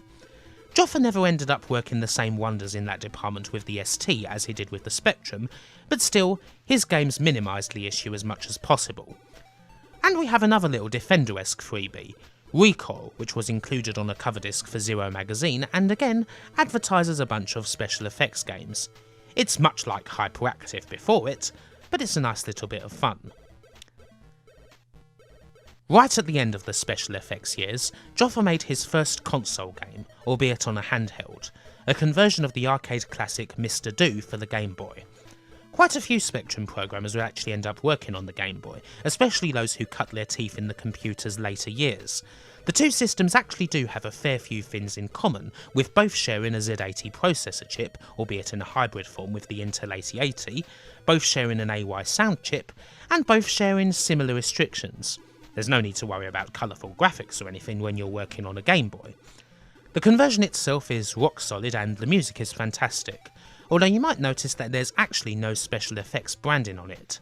At around the same time, special effects was undergoing sort of a metamorphosis. The relationship with Ocean came to an end when, in 1992, Ocean stopped working with a lot of the third-party studios who were under their wing, which included special effects, who were utterly tied up with them, and not necessarily for the best of reasons. When Paul left Ocean to form Special Effects, Ocean took steps to control their interest, with Paul having been a significant part of the company. And so he had to sign an agreement that forbade Special Effects from selling any piece of software without first offering it to Ocean, and even if they didn't want it, they would then have a last chance to match any deal for a game that was offered to Special Effects by any other publisher. All this certainly explains why there was only one Special Effects game that came out without the Ocean name on it. Most other publishers weren't willing to work with them because of this. When Ocean, due to having spent a whole sack of money moving offices and what have you, decided to end their relationship with Special Effects and others, Paul Finnegan decided that it was best to draw a line under the company, and so it closed. Sort of. Barely 2 weeks later, a new company formed with much the same staff and in the same location under the name of Rage Software. Rage would also take a different direction, concentrating more on console games than computers. Perhaps they saw that ever so slowly the wind was beginning to blow more in that direction. The die certainly wasn't cast in 1992, but it was starting to roll. As for Joffa, it took a little bit of time for him to find his way to the new company. He went to Manchester and for a few months he worked at Software Creations. During this time he did the graphics for Spider-Man and X-Men in Arcade's Revenge on the SNES. A somewhat infamous game perhaps, renowned mainly for being incredibly freaking hard and certainly not thought of as a classic, but it does have music from the Follin brothers, and Joffa's graphics certainly aren't a bad part of the game. The bits that he did, which was mainly Storm and Gambit, are fine on the whole. Just, shame about the levels themselves and the playing of the thing. Joffa wasn't much of a fan of the atmosphere at Software Creations, although he doesn't say why. But before too long he was back on the Mersey with the old team at the new Rage Software, who'd just moved to new offices in Bootle, a dock town not far from Liverpool itself. Things at Rage were, as ever, pretty fine team-wise, although work-wise it would be a bit of a frustrating time for Joffa. Of the 3 games that he would work on while at the company, only one of them ended up being released. Cluster Buster was to be an arcade-style shooter for the SNES. It would be quite like Defender, but with 8-way scrolling, lots of explosions and general japes. I guess you could call it a bit of Defender, a bit of Asteroids, and probably a bit of Joffa's own Firefly. The game did get a little mention and some screenshots in Nintendo Magazine System, but alas Rage weren't able to find a publisher for it, and so the game was abandoned and to this day no copy of it has been found. Tintin for the Mega Drive was the other one. A rough demo was apparently made after being commissioned by Sega, who wanted to try and get an exclusive contract for the character. However, this didn't go anywhere again simply because Sega weren't able to get the contract. The right holders for Tintin decided that they didn't want to go down the exclusive route. Meaning that, in the end, we have Power Drive, a Joffa game developed by Rage and ultimately published by US Gold in 1994. It's a pretty simple affair, a top-down rally game with various different stages. Personally, I get a little kick out of this one, even if I know that it's not the best game ever or anything. It's certainly not a quintessential Joffa game by any stretch of the imagination, and he himself wasn't a fan of it. But he did muse that at the very least, it was released. Even if there isn't really much to say about it at all, there is a little bit of fun to be had here if you're into the old top-down racing style. It's like a slightly bulkier Micro Machines. With the 16-bit era now starting to wind down, Joffa found his own interest in computer games gradually winding down. He'd been working on them for over a decade now, and perhaps the process was starting to get to him a bit, particularly as times were changing, games were becoming bigger, less immediate and arcadey, something that didn't hugely appeal to Joffa's sensibilities. If he'd stayed with Rage, his next project would have been a version of Striker for the Sega Saturn. However, he couldn't muster up the motivation for it, and he decided to leave Rage in the summer of 1995, and with it the games industry as a whole. At least for a little while. Now that Joffa has left the industry, things naturally get a little murkier. In a 2001 interview, Joffa said that for him the years between 1995 and 2000 were something of a blur, but that they did involve DJing in Blackpool. And yeah, that's pretty much all we know. It was a time when it seems as though Joffa wasn't really looking at games much at all. Indeed, through his life he often tended to stick to what he knew. He sometimes liked the look of more modern games, but he largely preferred to stick with the old stuff, particularly the games of his beloved Spectrum. But he wouldn't quite be done with the industry yet. In 2000, he would return to Rage. He didn't have much interest, and indeed never would work on the main console platforms of the time, but he would work on games for WAP phones. It was a way to get back in, and of course a way to, admittedly, make some money while making games that only really required his input alone.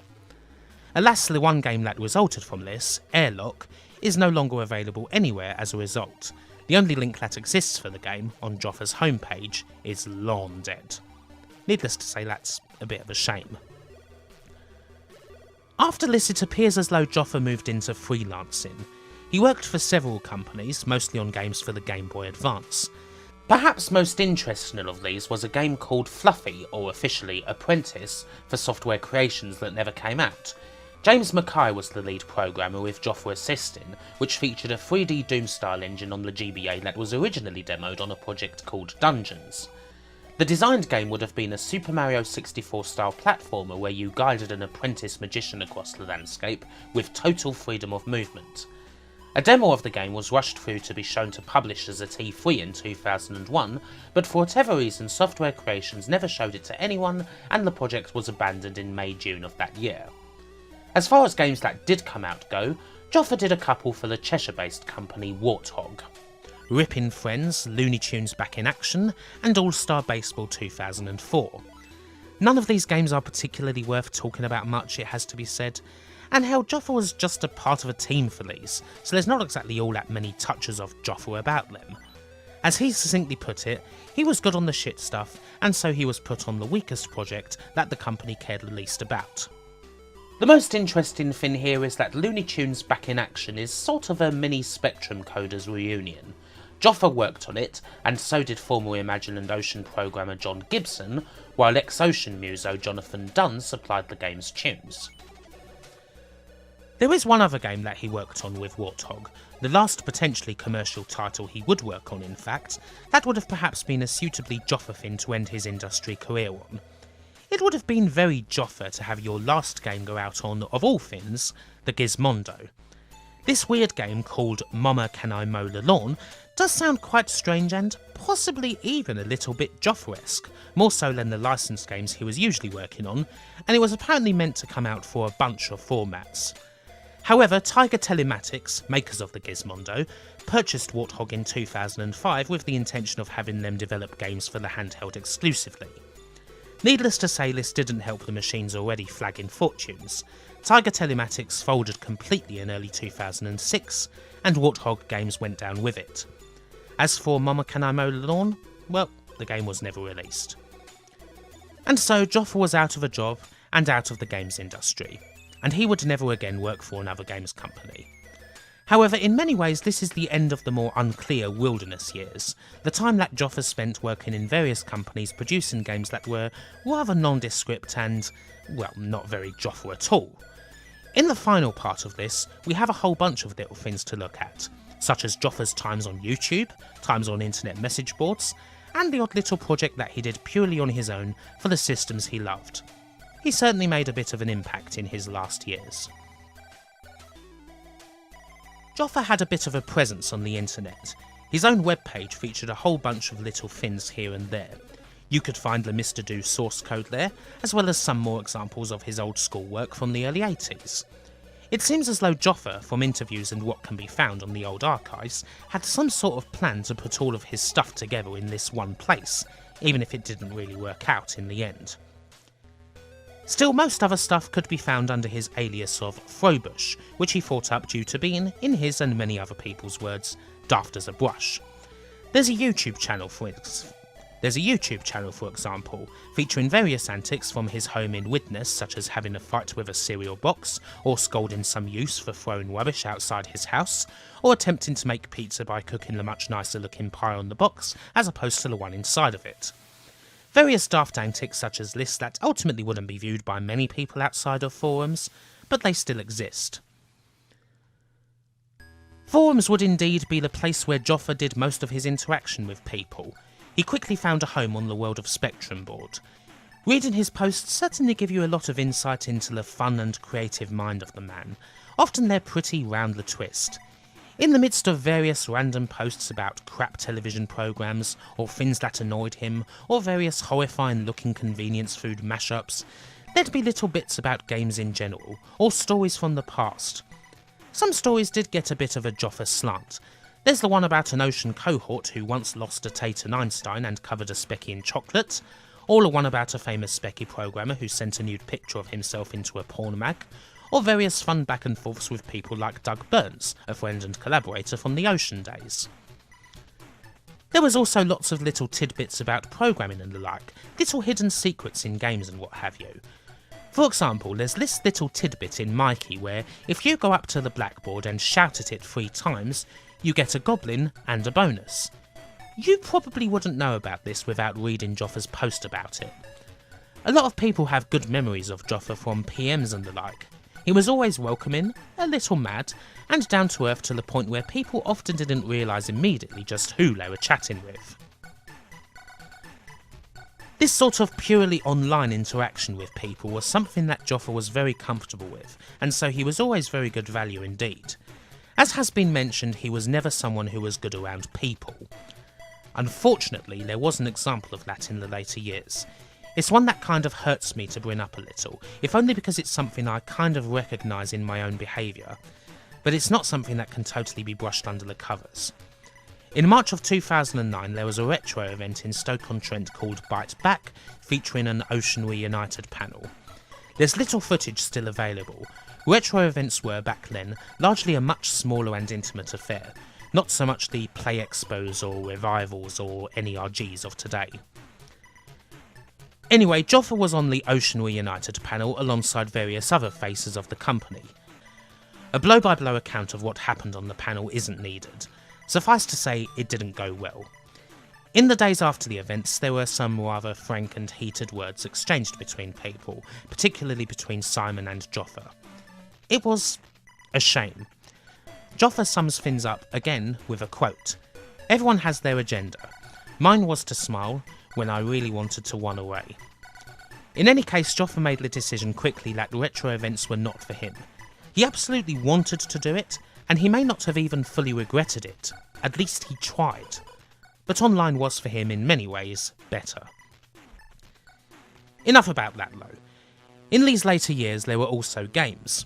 Sometimes just little tidbits, such as contributing some graphics to an MSX homebrew project called Retaliot from Video Hazard. But in the main, there was Saucer, a brand new Joffa Smith game that he worked on from 2006 onwards. At one stage he was in talks with the ZX Spectrum game publisher Chronosoft about it, and it's possible that if the game had been released, it would have been through them. Demos of the game do exist, but it was never finished. Without the hard deadlines that existed back in the Ocean days, Joffa was a bit of a perfectionist with regards to the game, and he did admit that at one stage the game was pretty close to finished when he decided to scrap it all and virtually start again, because the graphics had ended up taking too much priority over the gameplay. The lengthy development time for Saucer did result in a few jokey comments of, "Hey, when's it coming out?" after his posts, although there wasn't much malice or anything.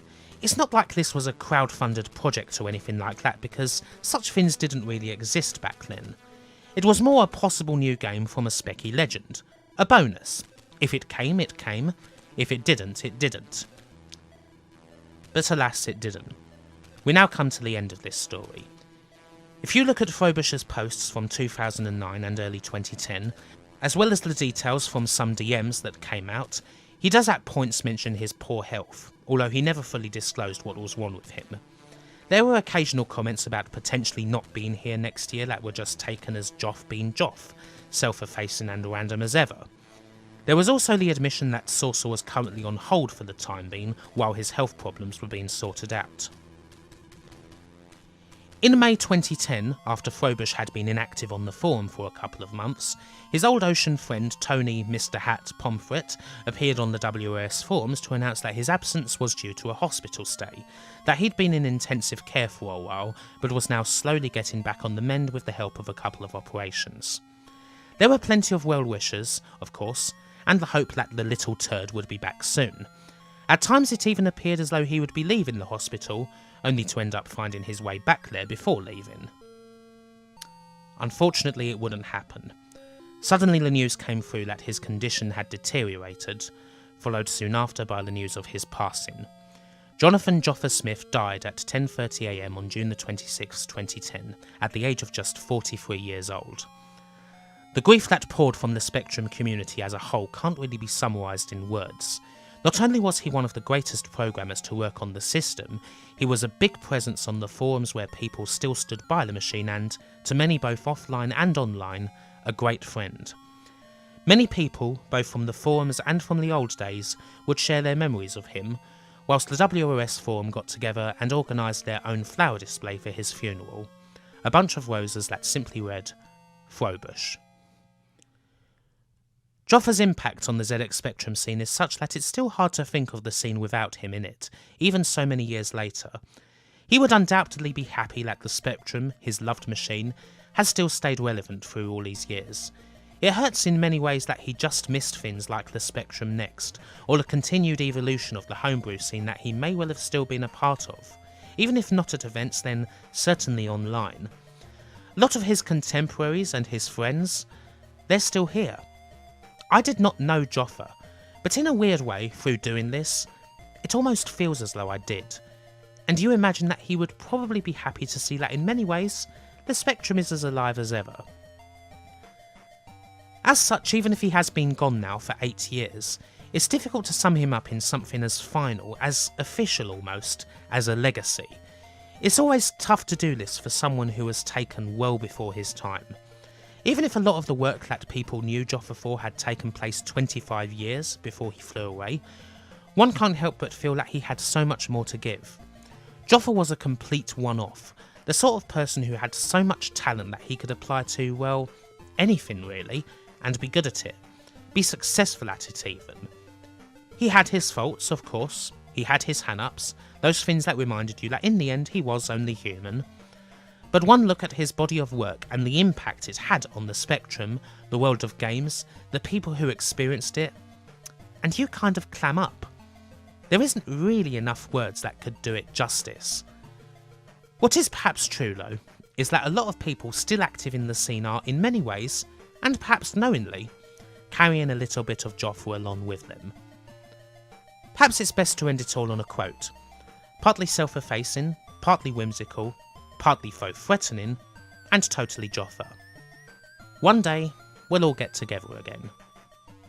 Bring a gun. Bye for now.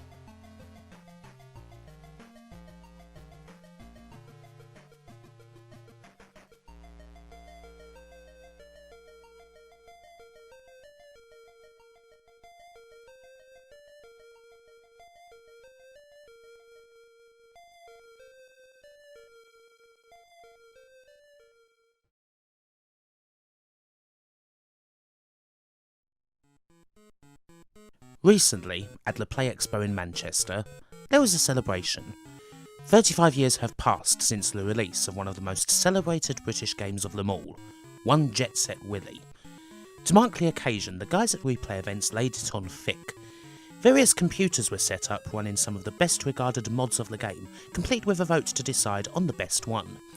There would be a showing of Willy 48K About a Legend, a short film by Italian director Paolo Sant'Agostino celebrating the game. And of course, the man himself would be there for a panel and a Q&A hosted by Paul Drury, one of the best retro journalists around. Matthew Smith doesn't appear at events all that often, so his appearance was rightly billed as something of a once-in-a-lifetime opportunity. The talk that followed was interesting, I would say.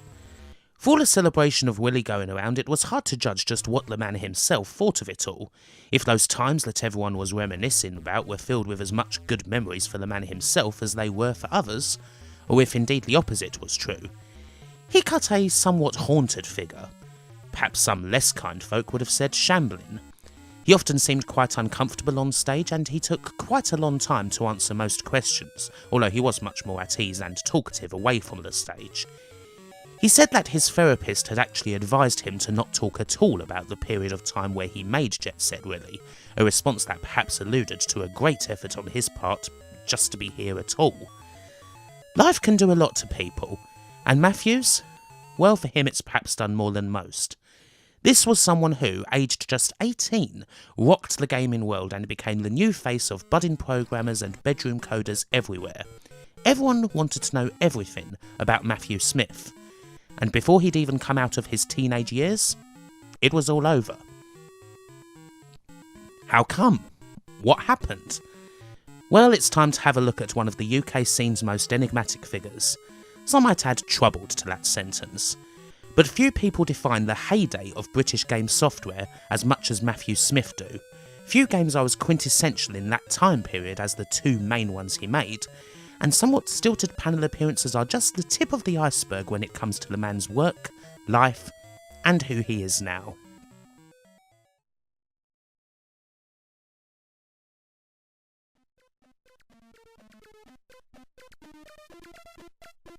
Born in the rather quiet surroundings of Penge in south-east London, Matthew Smith's family would move up north to Wallasey in Merseyside when he was 7. By all accounts, he was an incredibly bright child, the sort who could read a newspaper by the time he was 4. When Matthew Smith reached his teenage years, something important was beginning to happen. The Rural would become a hotbed for young programmers who were interested in making games, people who would gradually start convening at places like Micro Digital, one of the UK's first computer shops, on Liverpool's Brunswick Street. Now, we've kind of been here before. Micro Digital was run by Bruce Everis and counted the likes of Dave Lawson, Mark Butler, Eugene Evans, Andrew Sinclair and Tim Best amongst its staff and customers. Famously, Lawson and Butler would go on to form Imagine Software, bringing Everis along for the ride. Everis, as his star grew, would compare the rise of programming talent in Liverpool to the rise of the Beatles, seeing his shop almost as a technological cavern club. Matthew Smith isn't necessarily thought of as being amongst the Micro Digital crowd, mind you. He used to hang around in the Tandy shop instead. His interest in making games started, as with many others, when he first caught a glimpse of Space Invaders at a leisure centre. However, he also credits trips to the little seaside resort of New Brighton as a child, and a fascination with the already ancient electromagnetic arcades that were kicking around there. Well before getting a computer, he would be scribbling little ideas for arcade games in his school books, while also doing odd little jobs to save money for a computer of his own. Either an Apple II or an Acorn Atom were his preferences, but as he was often in the Tandy store doing Saturday jobs, his parents would eventually step in and buy him a TRS-80 in Christmas 1979. It was Matthew's first step into the world of programming. but as he recalls, it used to crash whenever anyone so much as put the kettle on. And so, as is often the case with most bedroom coders, he had to work at night, when nobody else was around.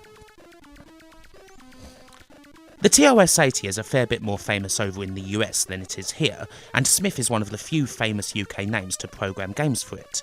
Indeed, most of his games were initially programmed using Tandy micros, including his Spectrum classics, but we'll get to how he did that shortly. Make no mistake, the man was a very talented coder indeed. Most people know Matthew for 2 games only, but there were a couple of other much more obscure games that he made for the TOS-80 and the VIC-20 when he was around 16.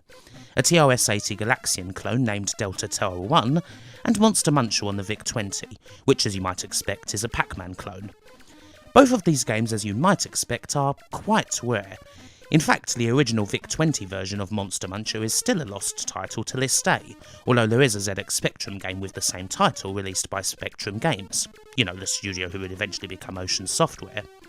Both of these games are Pac clones, although it's doubtful that the Spectrum game is the exact same.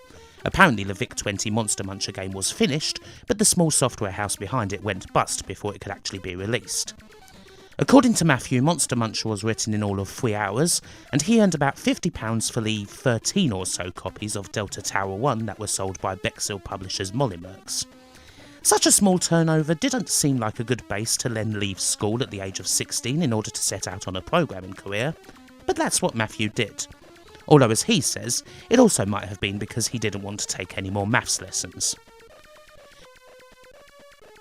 Still, these little games were enough for Matthew Smith to be recommended to the Liverpool-based publishing house Bug-Byte as someone who could write games for the ZX Spectrum, even if, as Matthew says, he hadn't even seen a Spectrum at that point. Not that it mattered. This was right in the early days of the computer, when the potential of the system was slowly becoming apparent, and software houses were looking for anyone who could potentially write a game for it. Matthew signed a contract with Bug-Byte for 3 games, and after borrowing a Speccy from a friend, kinda quickly grasped the platform.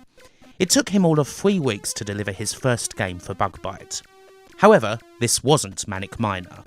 This first game, also kind of obscure, is a little single-screen 16K game called Sticks. The game consists of 3 maze-like levels where you control a somewhat rotund hero, knock out a few spiders, and then open a door to the next one. Do it again, open a door, and then kill a Grim Reaper at the end. You're done, and the game repeats only a little bit harder. It's sort of like the arcade game Wizard of War.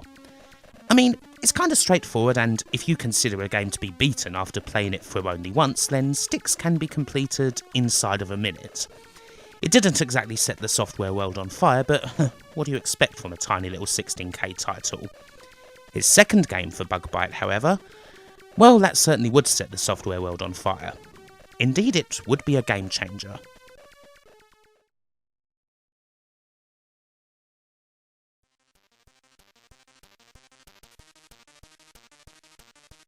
Matthew earned around about £3,000 from Sticks. This was enough for him, still operating from his bedroom in his parents' house, to both finance a little skiing trip to Italy and to get a 48K Spectrum of his own to go with the Tandy machine he already had. However, for whatever reason, Matthew didn't particularly like coding directly onto the Speccy. Perhaps because of reliability issues. As anyone who's ever worked with one knows, Spectrums, especially these early ones, crash a hell of a lot. By any critical measure, they're an absolute dog of a machine with horrendous cheap parts and a failure rate rivaled only by Richard Branson's hot air balloon trips. It seems as though Sticks was coded directly onto the Spectrum, but Matthew Smith preferred coding on his TOS-80. However, no one was particularly interested in releasing games for that system. And so he came up with a somewhat ingenious solution, a classic bit of computer hacking. He made up a small little Vero board with components that plugged into the back of the Spectrum and then into the parallel interface on the back of the TOS-80. This classic picture of Matthew, in all his messy-haired glory, actually shows off the Vero board that he created. Using this, he would code the game on the TOS-80 using assembly on its basic program, and then run a command to, in his terminology, squirt the code onto the Spectrum, filling up its memory in all of 2 seconds, and he would then be able to test the code on the Speccy. If, or more accurately when, the Spectrum crashed, no problem. Simply restart the Spectrum and use the same command on the TOS-80 to immediately fill up its memory once more. Once again, it has to be said, Matthew Smith's talent was undeniable. This was but the first step in the creation of Matthew's second game for Bug Bite, the legendary Manic Miner. Inspired by Bill Hoag's 1982 game Miner 2049er for the TOS-80, Matthew set out to create his own version for the Spectrum, a platformer in which our hero, Miner Willy, must collect all the items on every level, going further up the mine whilst avoiding all kinds of traps and guardians, making many difficult jumps, and doing it all before his oxygen supply runs out. If he dies too much, then in vintage Monty Python style, the boot of his boss is going to come crashing down on his head, ending the game. Matthew made up the various sprites and tiles, initially from drawings that he mostly created while on that trip to Italy, before building each level on the TOS-80 using the level editor that he had created, squirting them over to the Speccy, and then testing out his various designs. His Vero board solution to the reliability problems of the computers involved enabled him to work quite fast. Manic Miner was designed and programmed in all of 8 weeks, including the creation of said board. The other big deal was that in this time, he programmed in-game music. Using double buffering and disabling the interrupts, he was able to create a ploppy little version of In the Hall of the Mountain Kin for the game itself, to go along with the somewhat crackly and headache-inducing rendition of the Blue Danube that accompanies the title screen. Manic Miner's music may not seem like much, but it was the first ZX Spectrum game to have any kind of in-game music at all, and as such it wowed the people who played it. Isn't it funny, mind you, how two of the most utterly iconic British computer games, Liss and Elite, both share the same piece of classical music? As far as design goes, well, there's something to say about almost every screen in the game. We may as well go through them. The first screen, the iconic central cavern, is designed to be tricky from the get-go.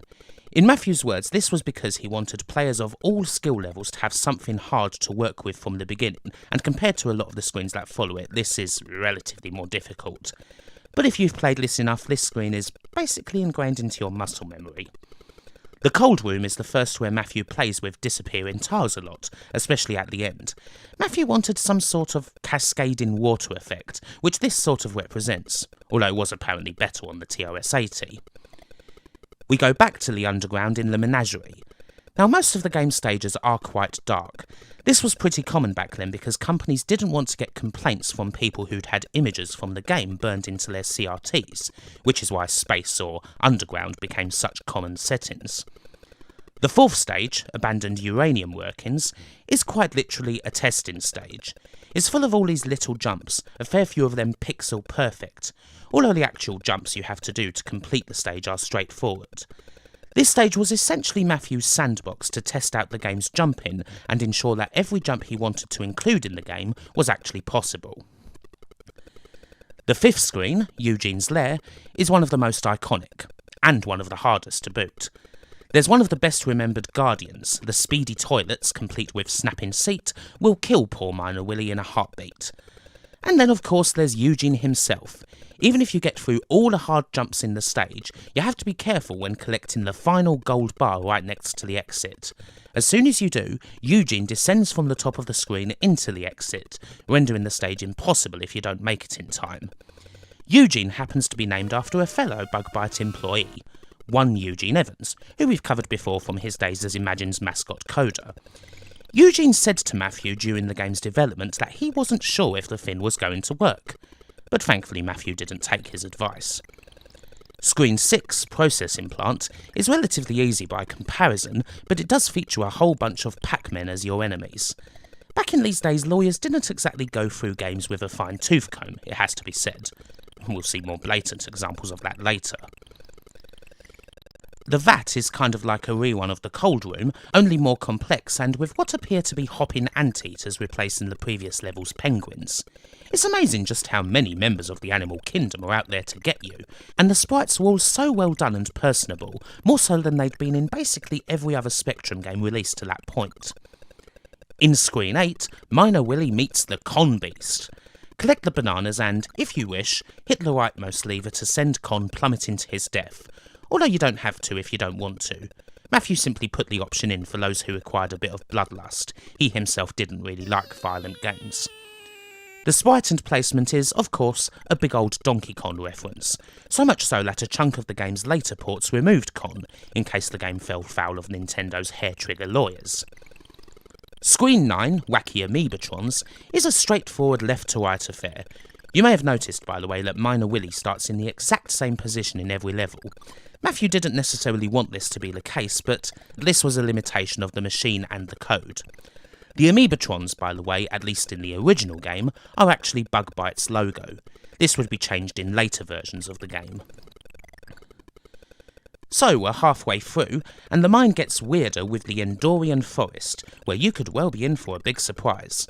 And again, we're really flirting with copyright here. As you might have gathered from the name, this is supposed to be Endor, and those are Ewoks patrolling the level. This is especially cheeky, seeing as Return of the Jedi was only just out in cinemas. Ah, the Wild West days of early 80s computing. Attack of the Mutant Telephones, named as a bit of a reference to fellow bedroom coder legend Jeff Minter, is another iconic screen, mainly because of the giant telephones that thwart your progress, another example of Matthew's fantastic sprite work. The Con Beast returns for Screen 12, Return of the Alien Con Beast. Once again, you can make him fall to his death if you wish before taking the big plunge to number 13. Ore Refinery is fairly straightforward, although the implementation of a ladder adds something a little different, as does the strange eyeball floating about. And then we get Skylab Landing Bay. Another hard one. A whole load of aircraft land and crash, seemingly at random although it is a set pattern, on almost all the platforms. It's a big bump in the road, and it's very easy to die here just as you're getting fairly close to the finish. Just another reminder that this game is, in actual fact, very bloody hard indeed. The whole stage is a reference to the Skylab space station, which fell back to Earth and crashed in 1979. Screen 15, The Bank, is simple enough although presumably important in Miner Willy lore. He grabs bags of money and then lights the fuse at the end of the stage to blow up the safe, and presumably take a whole load of money which he'll use between the first and second game. But we'll get to that later. Screen 16, imaginatively titled The 16th Cavern, features a staircase that you have to be careful jumping on, and a fiendish pixel-perfect jump. By this stage you ought to be used to taking Willy right to the edge of the overhang of a platform before jumping, such is the nature of platforming in these fiendish microcomputer titles where there's no such thing as mid-air correction. The warehouse is a damn hard stage for me, mainly because almost all of the platforms are crumbling, so there's not much time to plan your route. This isn't generally a quick game and you generally have time to think about what you want to do, so when the game removes that time, oh boy it gets tough. The Amoebatrons come back, looking more evil, for Screen 18 now, but as fast as they are, this is kind of a break before the hardest level in the game. Solar Power Generator. It's kinda garish to look at, filled with enemies, pixel-perfect jumps, and a light that's reflected off various mirrors and will sap your air if you touch it. For me, this is the hardest one of the lot. Even a good run of it will probably see you only just having enough air to actually complete the thing. It's brutal. And then the final barrier is kind of a relief. You're basically at the title screen, there's only a couple of obstacles in the way, and you hit the final exit and get a nice buzzer before the game repeats on itself. And there you go. That's Manic Miner, in a nutshell.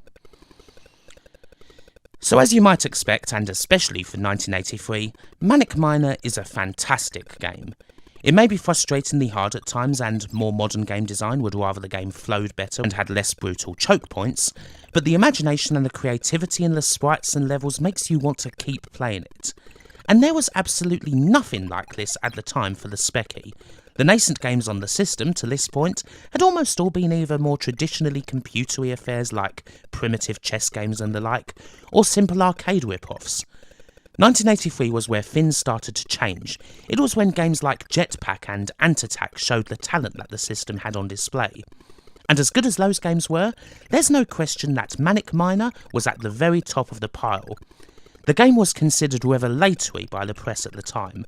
Everything from the inclusion of in-game music to the wacky British humour on display, not to mention the damn good game itself, meant that it was praised to the highest of heavens.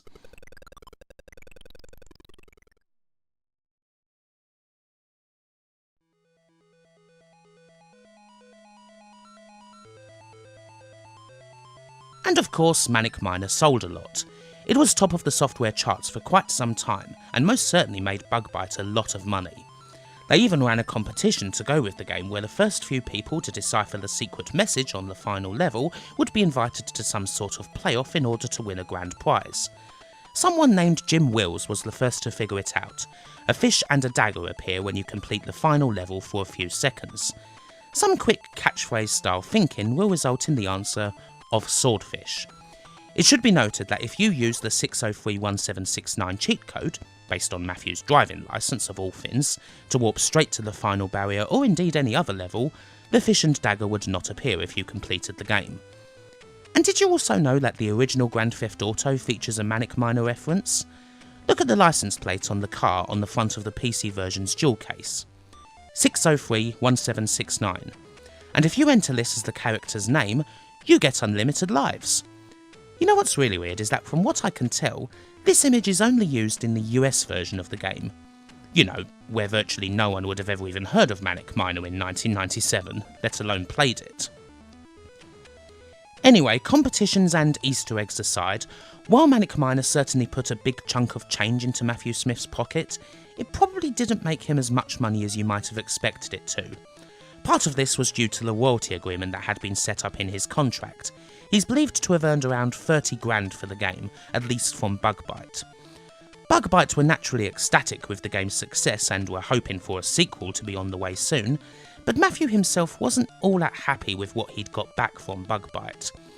And because he was quite young and impatient, he wasn't happy with how long it was taking for him to get it. Apparently it took 3 months for him to get his first royalty check from Bug-Byte, and he wasn't happy about it. That almost seems quaint in retrospect.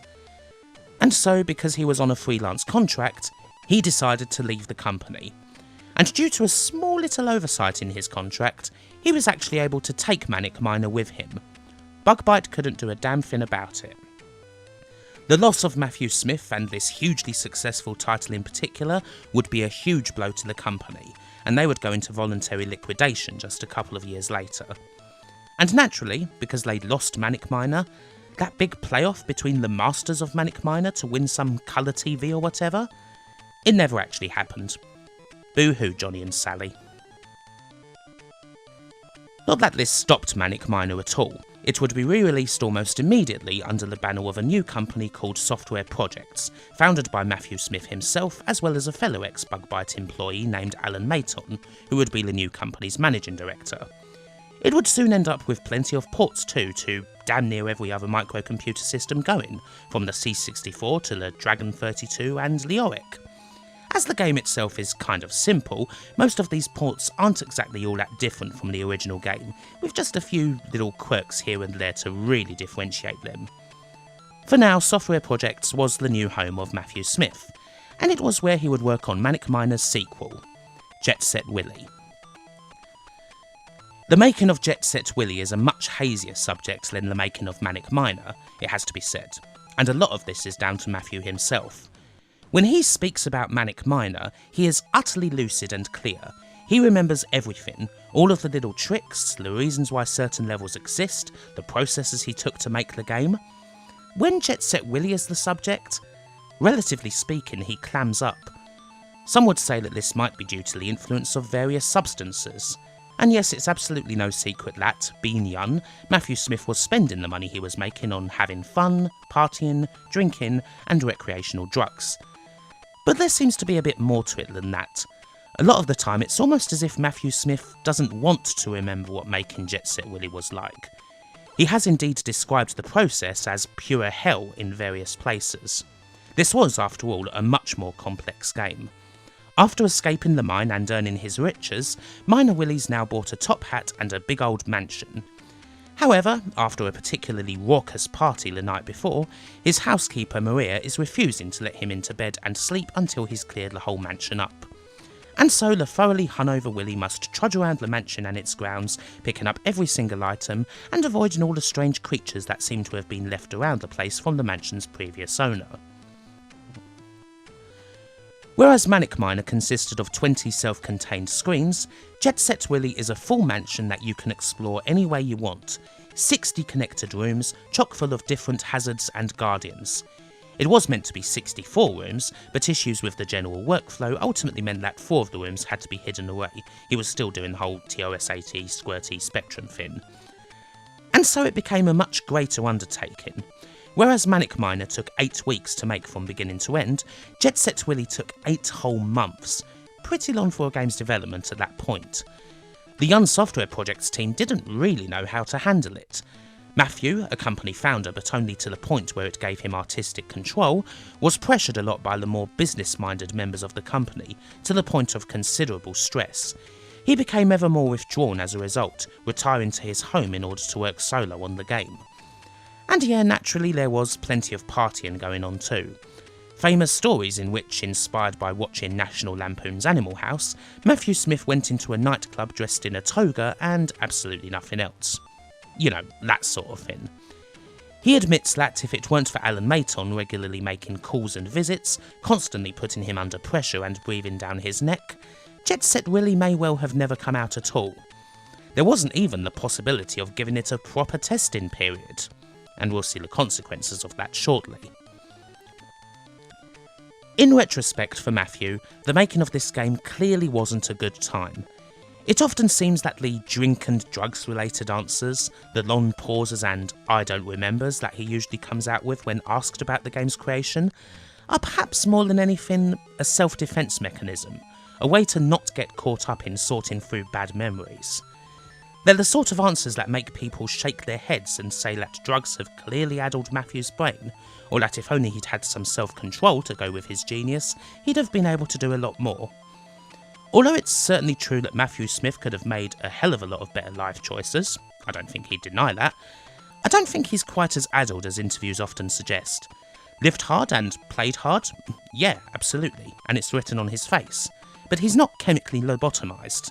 Socially anxious perhaps more than anything else, especially when it comes to a subject that, it often seems, as much as people love and want to celebrate the game, that he'd much rather forget about. Maybe the making of Jet Set Willy is an early cautionary tale on the troubles with crunching out games and burning the candle at both ends.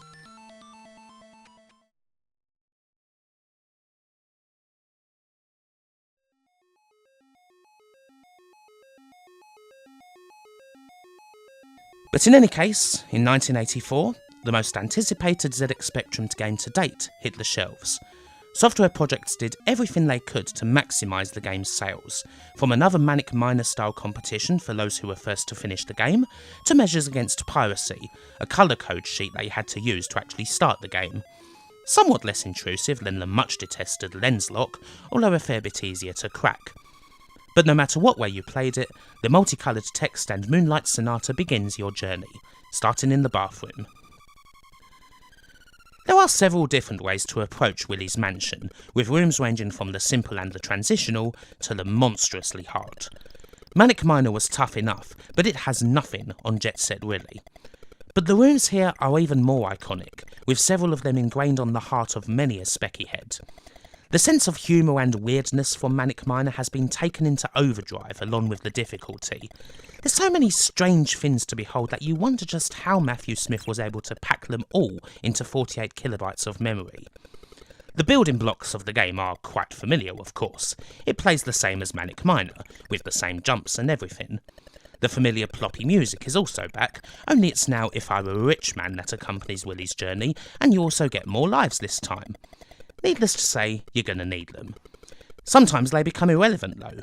Missing a jump that ends with you falling into another screen will often see you repeat that fall over and over again, until the gigantic foot of Maria comes crashing down onto your skull. How you end up seeing Jet Set Willy's iconic rooms depends rather on how you travel through them. You may quickly find yourself in the much-feared Nightmare Room, where Willy is turned into a flying pig and has to avoid many flying Marias in order to pick up the single item that's there. The Banyan Tree is literally right next door, a fearsome collection of tiny jumps that most would put amongst the toughest rooms in the whole mansion. If you bypass the staircase near the start, which you can do by jumping through it, you'll be in the chapel, faced with a giant manifestation of Beelzebub which Willy has to bravely jump straight over. If he hesitates, he'll run away. There's the multiple rooms that make up the Megatree, or the dreaded security guard, or rooms that offer other new challenges, such as swinging on a rope, or avoiding arrows that come from the side of the screen. The dreaded Forgotten Abbey may well be another that people consider amongst the game's toughest, and it's right near the entrance to Hades. Not that you'd ever want to go there, as it's basically an unfortunate fall to your death for those who miss a pixel-perfect jump.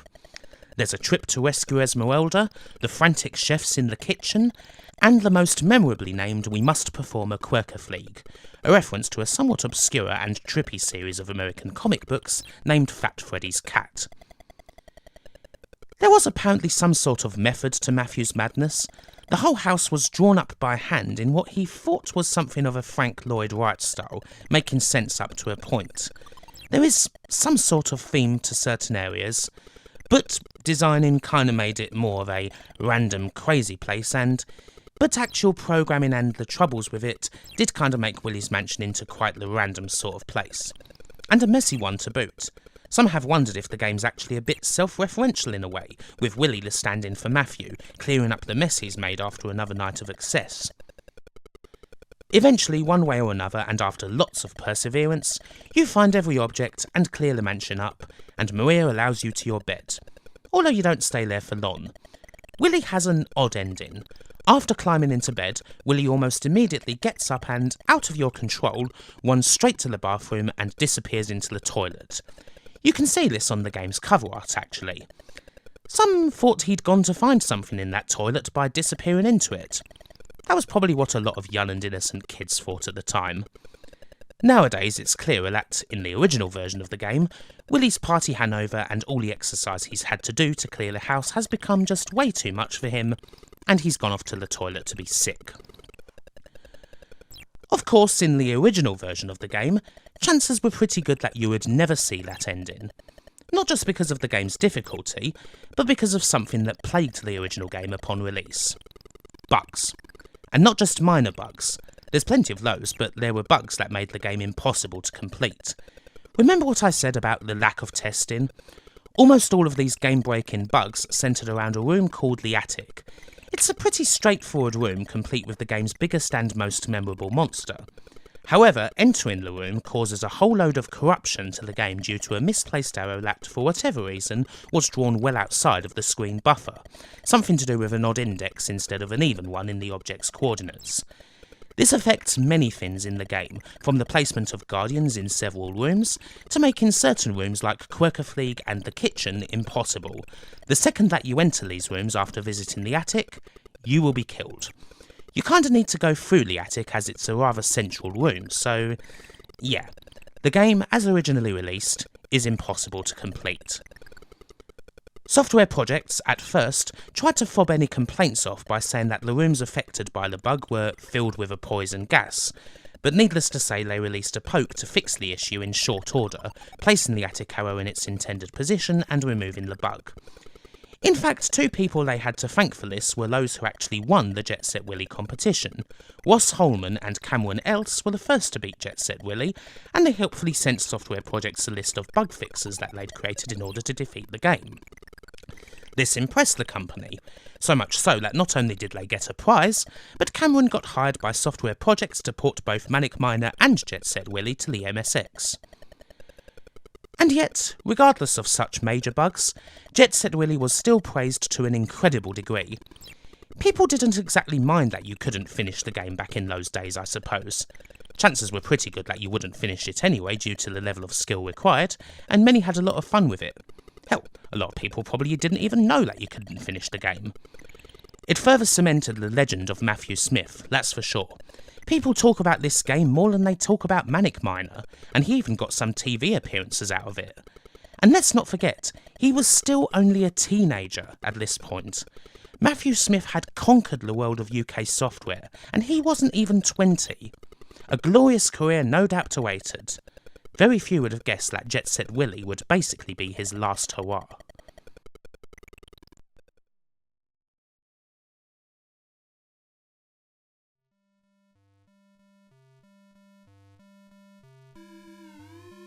We should perhaps talk about just how influential Manic Miner and Jet Set Willy were, just for a bit.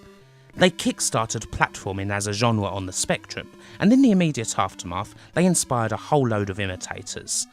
Perhaps we should have a quick look at some of these, as even if these games do rather imitate Jet Set Willy, a lot of them are kind of bloody good in their own right. Technician Ted by Hewson was one of the first out there, coming out just a few months after Jet Set Willy.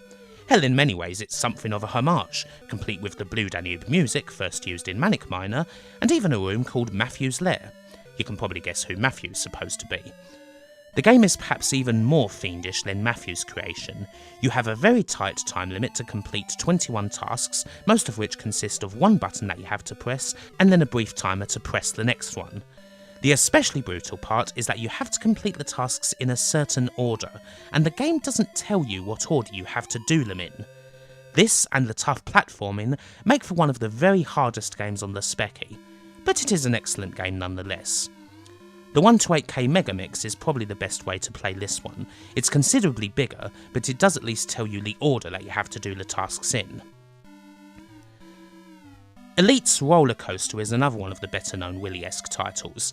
This one's a bit more linear and doesn't feature much in the way of enemies, but it's no less fiendish for that. Some bastards scattered a theme park's take-ins everywhere, and now you have to collect every last one of those money bags. While also enjoying the rides, of course. The actual roller coasters themselves are probably the best and most remembered thing about this title, but it was a massive critical and commercial hit at the time. Weirdly enough, it also ended up on the Game Boy. In 1992, Elite reskinned Roller Coaster and put it back out as Dragon's Lair The Legend. European magazines quite liked it, while American magazines didn't in the slightest. Then there's Dynamite Dan by Mirrorsoft from 1985. Perhaps a more classic Willy clone, but the nice graphics and solid design make it a pretty damn good one. And once again, a game that received plenty of love back then, as did its sequel, which came out not long after. It's the sort of good title you would expect from Mirrorsoft, really. There's no surprise that this generally commercially savvy outfit would get themselves straight onto the Willy gravy train. Funnily enough, however, the best of all the Willy clones for me isn't even an English game. The Spanish studio Dynamics' Abu Simbel Profanation from 1985 is a Speccy classic. Victor Ruiz's trek through a mysterious Egyptian tomb, complete with a hero who's ended up being transformed into a weird blob-like figure, plenty of ingenious rooms and fantastic graphics, is stunning. It's kind of what you would expect from Ultimate if Laid made a full-on Willy-style game, perhaps because it bears a little resemblance to that studio's own Underworld. Fantastic game, mind you. And of course there's a whole lot of others, from big names like Gremlin's Monty Mole titles to somewhat lesser lights like, say, Chubby Gristle. Pretty much a whole genre, or at least subgenre of platform games that spawned directly from Matthew Smith's two titles. Sure, some of them could even be called rip-offs, although it certainly doesn't seem as though Matthew Smith had any problem with this. Nor did he have any problems with the much more direct homages people would make to his games later on. Again though, this is something we'll get to. But for now, well, how does Matthew Smith follow Jet Set Willy? What with the success of Manic Miner and Jet Set Willy put together, you'd expect Matthew to have been a millionaire at some point. But that didn't happen. In fact, according to him, he never received a penny of royalties from Jet Set Willy. Perhaps because there were running costs from software projects to contend with, and all profit went on that? Perhaps because Matthew wasn't exactly spending his money wisely? Perhaps because of bad organisation, bad deals, or people acting in bad faith? There could be a whole load of reasons. But forget any thought of Matthew Smith being one of those people who had $1 million and then lost it. It's quite possibly correct that the only real money Matthew ever earned, back in his heyday, was the 36 grand or so he received from Bug Bite for Manic Miner. And he'd have earned more than that if he'd stayed there, probably. And now he also had to pay his fair share with that money. One of the initial titles for what was apparently going to be the third and final game in the Miner Willy trilogy was, after all, Miner Willy Meets the Taxman. Many say that this title was quite self-referential indeed. But of course, there would not be a third Miner Willy game. So, why wasn't there a third Miner Willy game? There was some work on it, although details are somewhat hazy. Some things can be picked out. It seems that after Jet Set Willy came out, Matthew Smith took a little bit of a break in Holland to de-stress a little. He would be back a few months later in around December or so to work on the third Willy game with other young programmers, Mark Dawson and Stuart Fotheringham. As far as the title of the game goes, details are even hazy there. There's conflicting reports as to whether Miner Willy Meets the Taxman was actually a game, or whether it was a title thrown out there to keep the press off of the scent of the actual sequel, which was called Megatree. Megatree was quite an ambitious and a very different sequel. It seems like it wouldn't have just been a regular platform affair, and would have a lot more in the way of adventure elements, with Willy now able to move in 4 directions and able to enter doors to go into various different areas. The lead platform for the game was also, quite surprisingly, going to be switched to the Commodore 64, with a port to the Spectrum coming later on. The reason for this is because Software Projects wanted to aim the new Willy game much more at the American market. This sort of highly ambitious and very different sequel wasn't necessarily what a lot of people at Software Projects wanted. They would have been very happy with another Miner Willy game that was just more of the same. And progress on Megatree was slow, very slow. Partly this was because Matthew and the team spent a fair bit of time partying and doing whatever, but another part of this was because they spent an awful lot of time in designing. They had plenty of good ideas, ambitious ideas, and there was plenty of drawings and art and all of that. Lots of solid discussion on just what sort of a game Megatree was going to be. They just never got around to actually implementing any of it into code. Software Projects put the Megatree team up in a house, a sort of programmer's pit where the company's other young programmers took residence, in surroundings that were described in a December 1984 Sinclair user interview as being quite a lot like a zoo, with Matthew as the star exhibit. However, having put Matthew Smith and the team up in it, after 4 months Software Projects visited and saw that the grand sum of all of their work, in terms of actual code, was a single screen. Megatree was cancelled on the spot. Software Projects weren't willing to give them all that much time on the project, understandably enough from a financial point of view perhaps, although by all accounts the team of Matthew, Stuart and Mark did work pretty well together. Stuart and Mark would leave Software Projects shortly thereafter to form Odin Computer Graphics with Steve Wetherall, who are perhaps best known for another classic adventure platformer of their own, Nodes of Yesod. But what about the idea that Miner Willy Meets the Taxman was, in itself, a game? It seems that may actually have been a plan as well. According to his interview with Paul Drury for Retro Gamer, it would have also been something a little bit different. A more traditional horizontal scrolling platformer with 10 levels that took Miner Willy back through time, starting in modern days and going through Tudor, Celtic times and the like, before going all the way back to the Romans. And you would have to avoid all these different eras of taxmen along the way. But again, it all came to nothing. It's debatable whether any work was actually done on it at all. The only other Matthew Smith penned Miner Willy related thing out there is a little basic typing program called Andre's Night Off that appeared in a 1984 issue of Computer and Video Games. You play as Andre, Willy's chef, and you have to avoid lobsters and Technicolor mutant pizza crusts for as long as you can. It's just a bit of fun. But while Matthew Smith was still a part of the Software Project setup, it seems as though gradually he was slipping further away, and the fate of Miner Willy was beginning to slip out of his own hands. Software Projects felt that they had to keep up the fire on Miner Willy, and so they did release a sequel which, while marketed as such, wasn't really a sequel. Matthew Smith didn't have a whole lot to do with Jet Set Willy 2 The Final Frontier from 1985. That was largely coded by Derek Ralston, who had been brought into Software Projects quite early on by Alan as someone to deal more with the business and financial side of things, but soon got into the thick of coding, with certain graphics here provided by Matthew. But while Matthew did do little work on it, he did still praise the work that went into this sequel. It actually does add a considerable amount of new rooms to the mansion, and works well as an expansion. Oh, and you can actually complete this game without having to poke it, which is certainly a bonus. Also, the sequel retains In the Hall of the Mountain Kin from Manic Miner, as opposed to If I Were a Rich Man, because the latter was still a copyrighted track, and Software Projects weren't willing to pay up to use it. And this also has a different ending. Now, when Willy goes to the toilet, he all of a sudden finds himself transported right back to the central cavern. Was it all a dream? Or is this just a nightmare? Who knows? In any case, Jet Set Willy 2 is actually a good way to experience the game in all of its glory, even if it's perhaps not the proper official send-off for the series that most people would have wanted.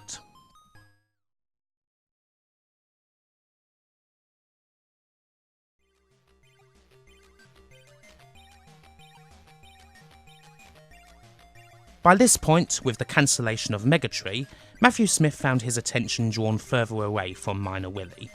By this point it was kinda clear that there would not be a third proper Willy game, at the very least not one coded by Matthew Smith. He kind of disappeared for a bit. For most of 1985 and 1986 there was barely so much as a peep out of him, and people gradually wondered just where he'd got to. Not that he wasn't still around, he was still in Liverpool, and still a part of the coding scene there. It's just that you would probably be likelier to find him in a nightclub than sitting at a computer.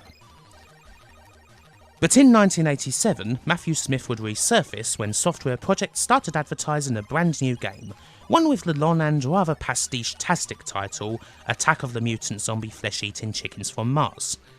Don't worry, it's easily abbreviated as AOTM ZFE CFM. Atomzifasifum. Rolls right off the tongue, doesn't it? Anyway, Matthew Smith would be coding this game for the ZX Spectrum, and that very fact alone sparked a huge mass of interest from the gaming press.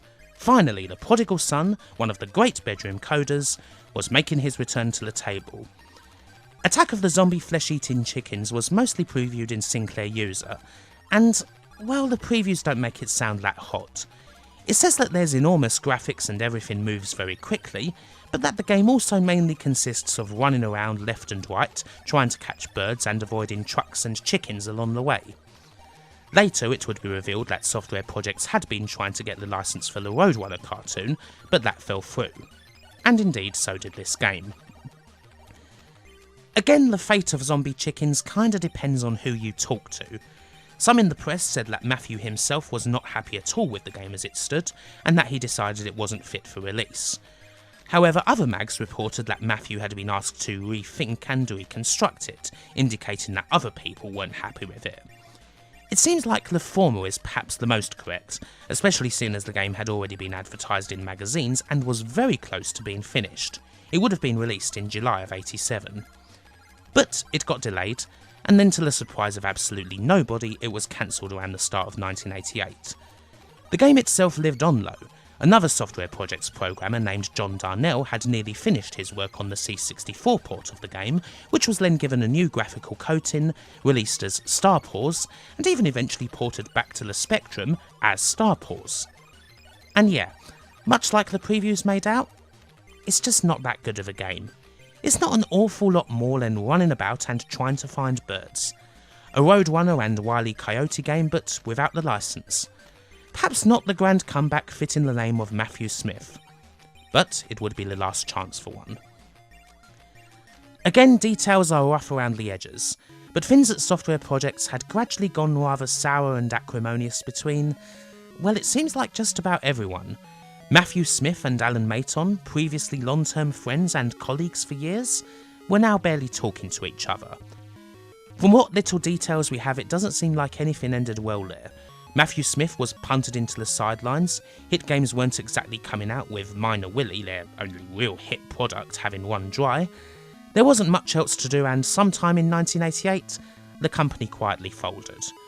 And again, according to Matthew Smith, who was still on the director's board of the company, the end of Software Projects once again left him being owed a fairly substantial amount of cash.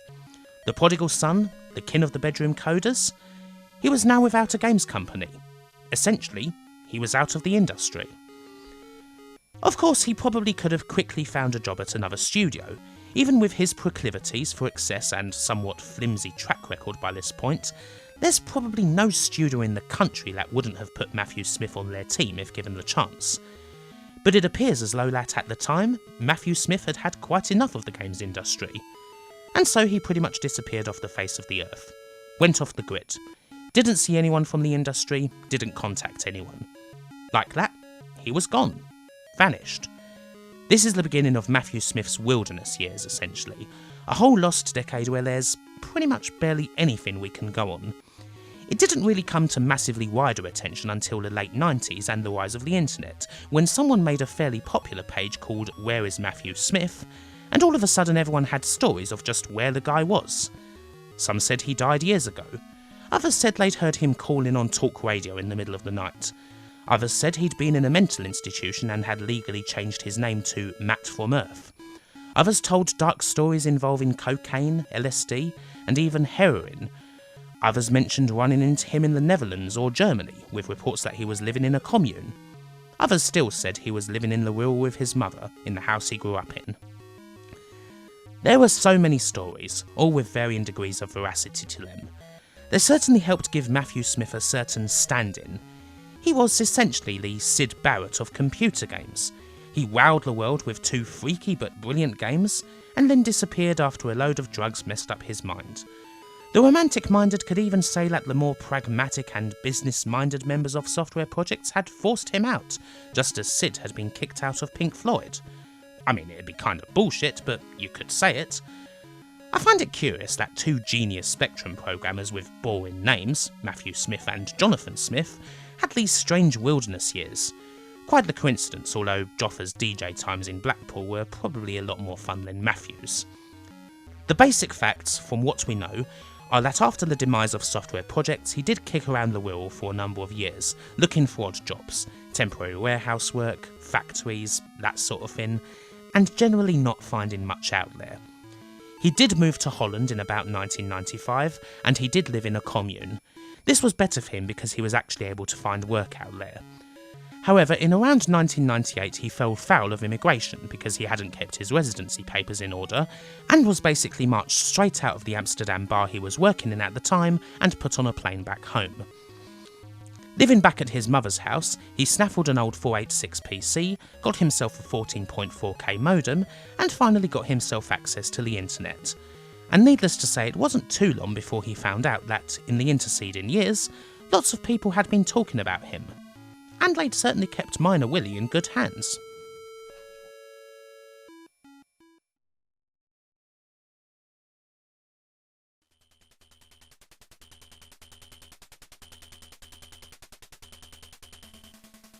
Now, before we bring this whole video up to date with Matthew Smith's resurfacing and his intermittent appearances at expos and the like, we obviously have to talk about what the people did to his Miner Willy games. Due to the straightforward nature of the engine and how the games were made with no encryption or anything in the room format, it turned out it was actually pretty easy to not just edit existing rooms, but to make entirely new ones. Manic Miner games very quickly became a platform of their own, and it wasn't long before people were making their own. Jet Set Willy isn't necessarily the first name that a lot of people might think of when they think of game mods. The first time many people became aware of such things was probably when the custom WOD scene developed around Doom. But in terms of custom games, Jet Set Willy predates Doom by close to a decade. One of the first, maybe even the very first game that actually had a mod scene. And that mod scene is still going to this very day.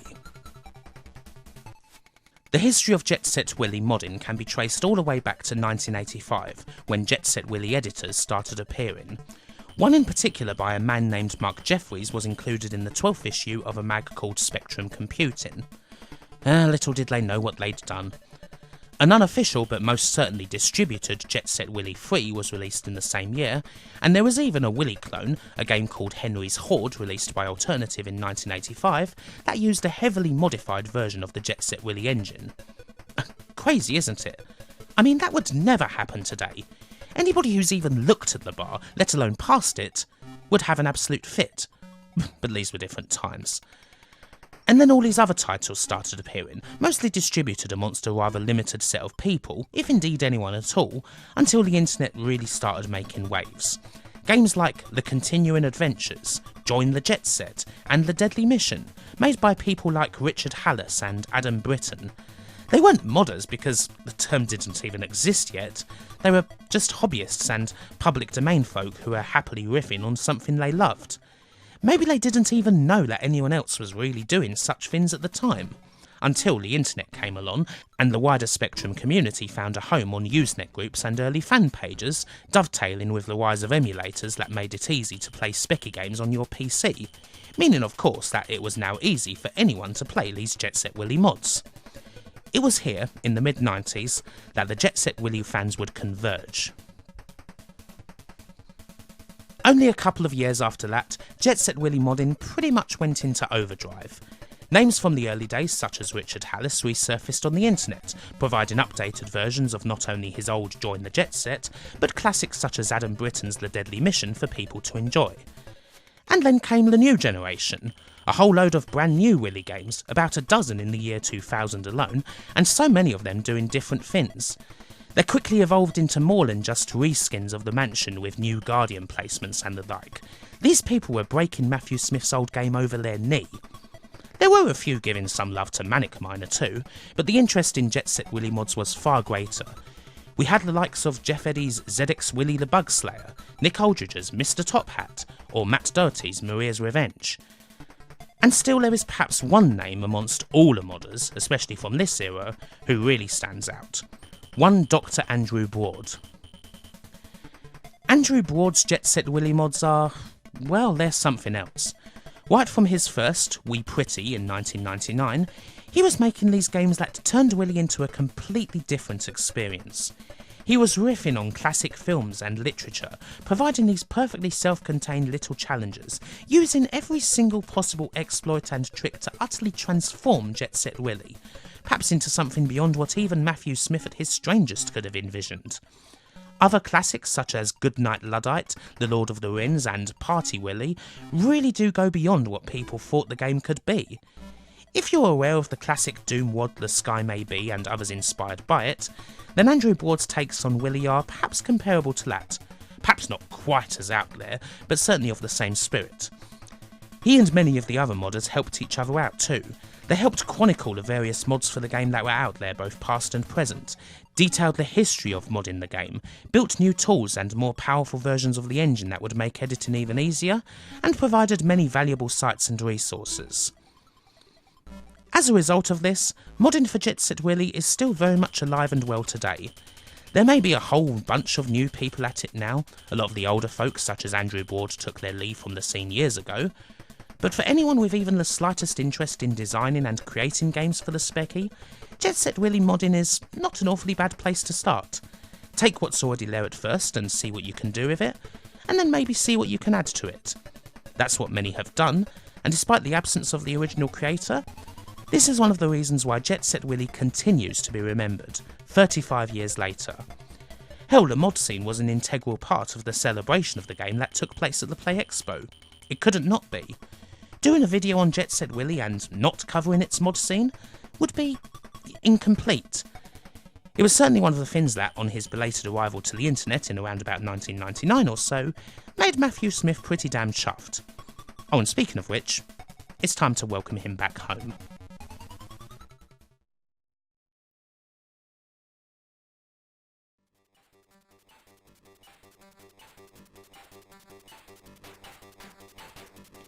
In around about 1999 or so, Matthew Smith gradually made his way to the internet. What had he been up to anyway?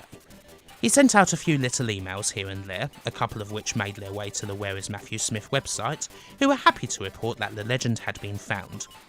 He built a lovely little homepage for himself, complete with a crazy animated GIF showing off his now much shorter hair, on FreeServe. And he was even, although briefly, back in the computer game industry.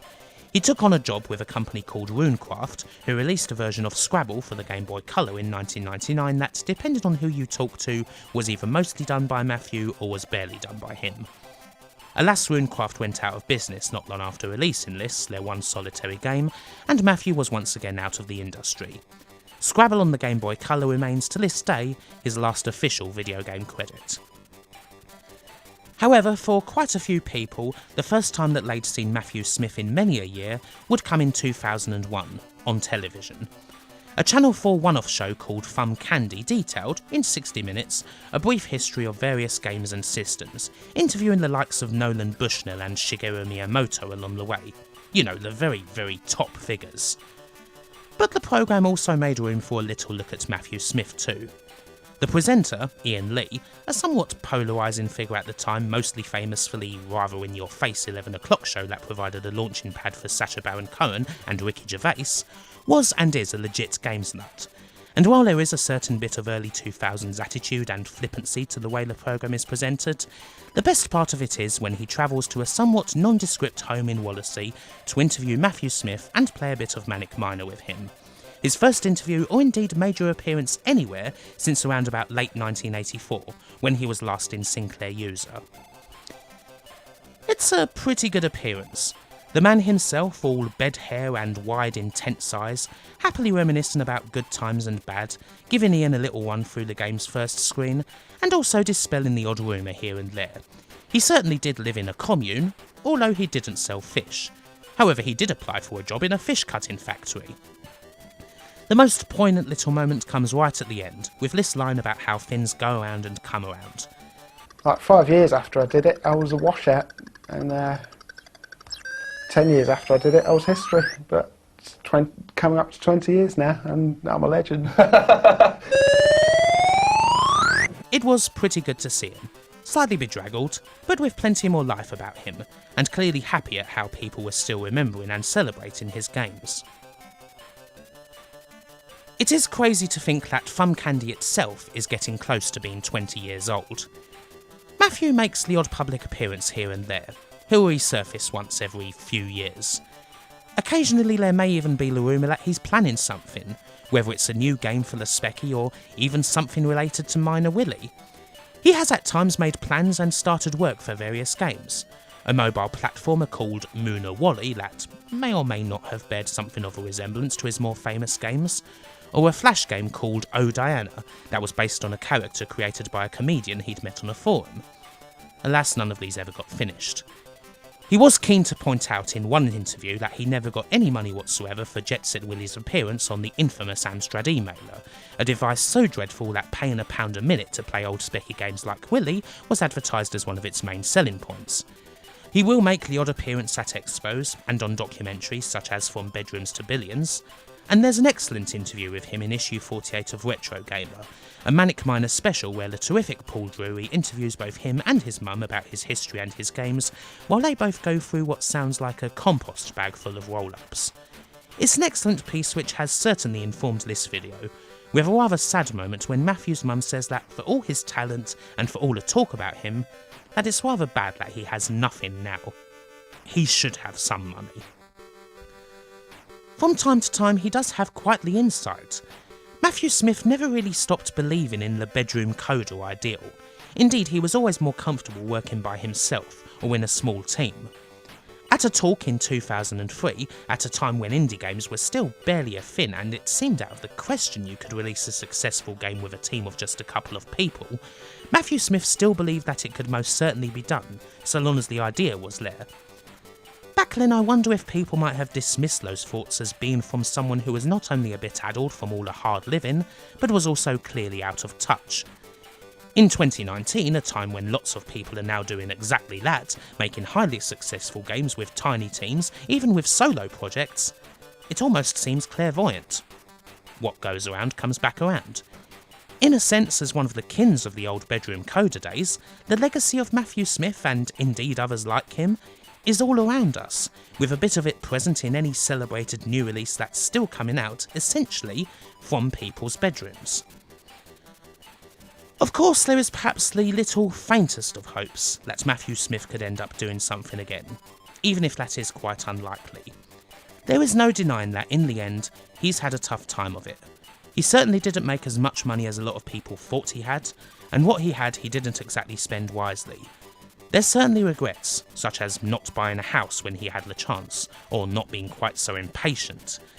There's a lot of memories that aren't particularly nice to bring up again, and yes, there's the huge wear and tear of living harder than most, and periods that are still the subject of all sorts of speculation, with lots of whispers still going around about his general condition whenever he appears, looking for the slightest hint that things aren't going all that well, and that he's still beholden to what would politely be called demons.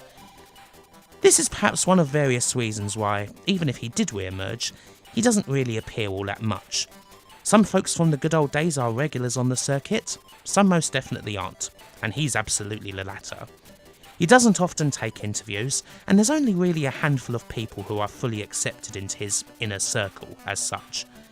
Sometimes it's just like he's gone off the grid again, only for him to pop back up and remind everyone of his existence. There's a lot of things that can be judged about Matthew Smith, and they are whenever he sticks his head above the parapet. It seemed like he had the computer world at his feet when he was just 17, and, well, he made a lot of the choices you might expect a 17-year-old to make in that situation. 36 years later, he's still paying for a lot of them.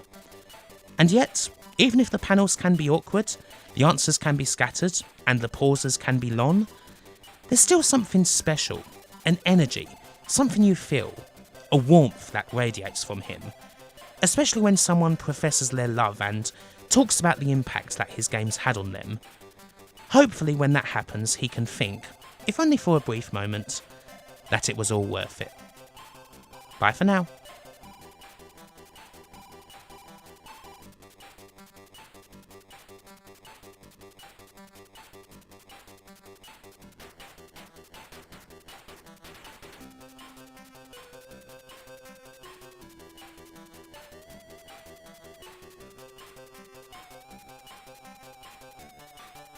Thank you for watching this video.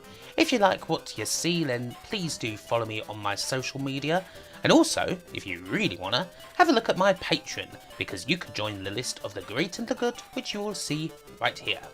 They include Alexa Jones-Gonzalez, Andrew Dalton, Andy Capt, Asobi Kwan DX, Chris Cox, Chris Pode, Cody Spooner Manchester Play Expo, Conrad Pritchard, Daniel Briggs, Dave Cook, David Rose, Dustin Cooper, Freakish Uproar, Gary Samaden, Geordie Alex, James Brown, Jason Stevens, Jace Alexander, Jeff Ladd, Lee Norris, Lukas Kuligowski, Matthias Granzov, Martin Pataki, Nicholas Tristan, Nikki and Bunty, Potter Margel, Renbimon, Are You OK 2000, Samir Alamar, Sebastian Velez, Seth Robinson, Simon Gulliver, Tim Wald, Yerka Operator, Zach Roach, and to all the rest of the community, thank you and goodbye.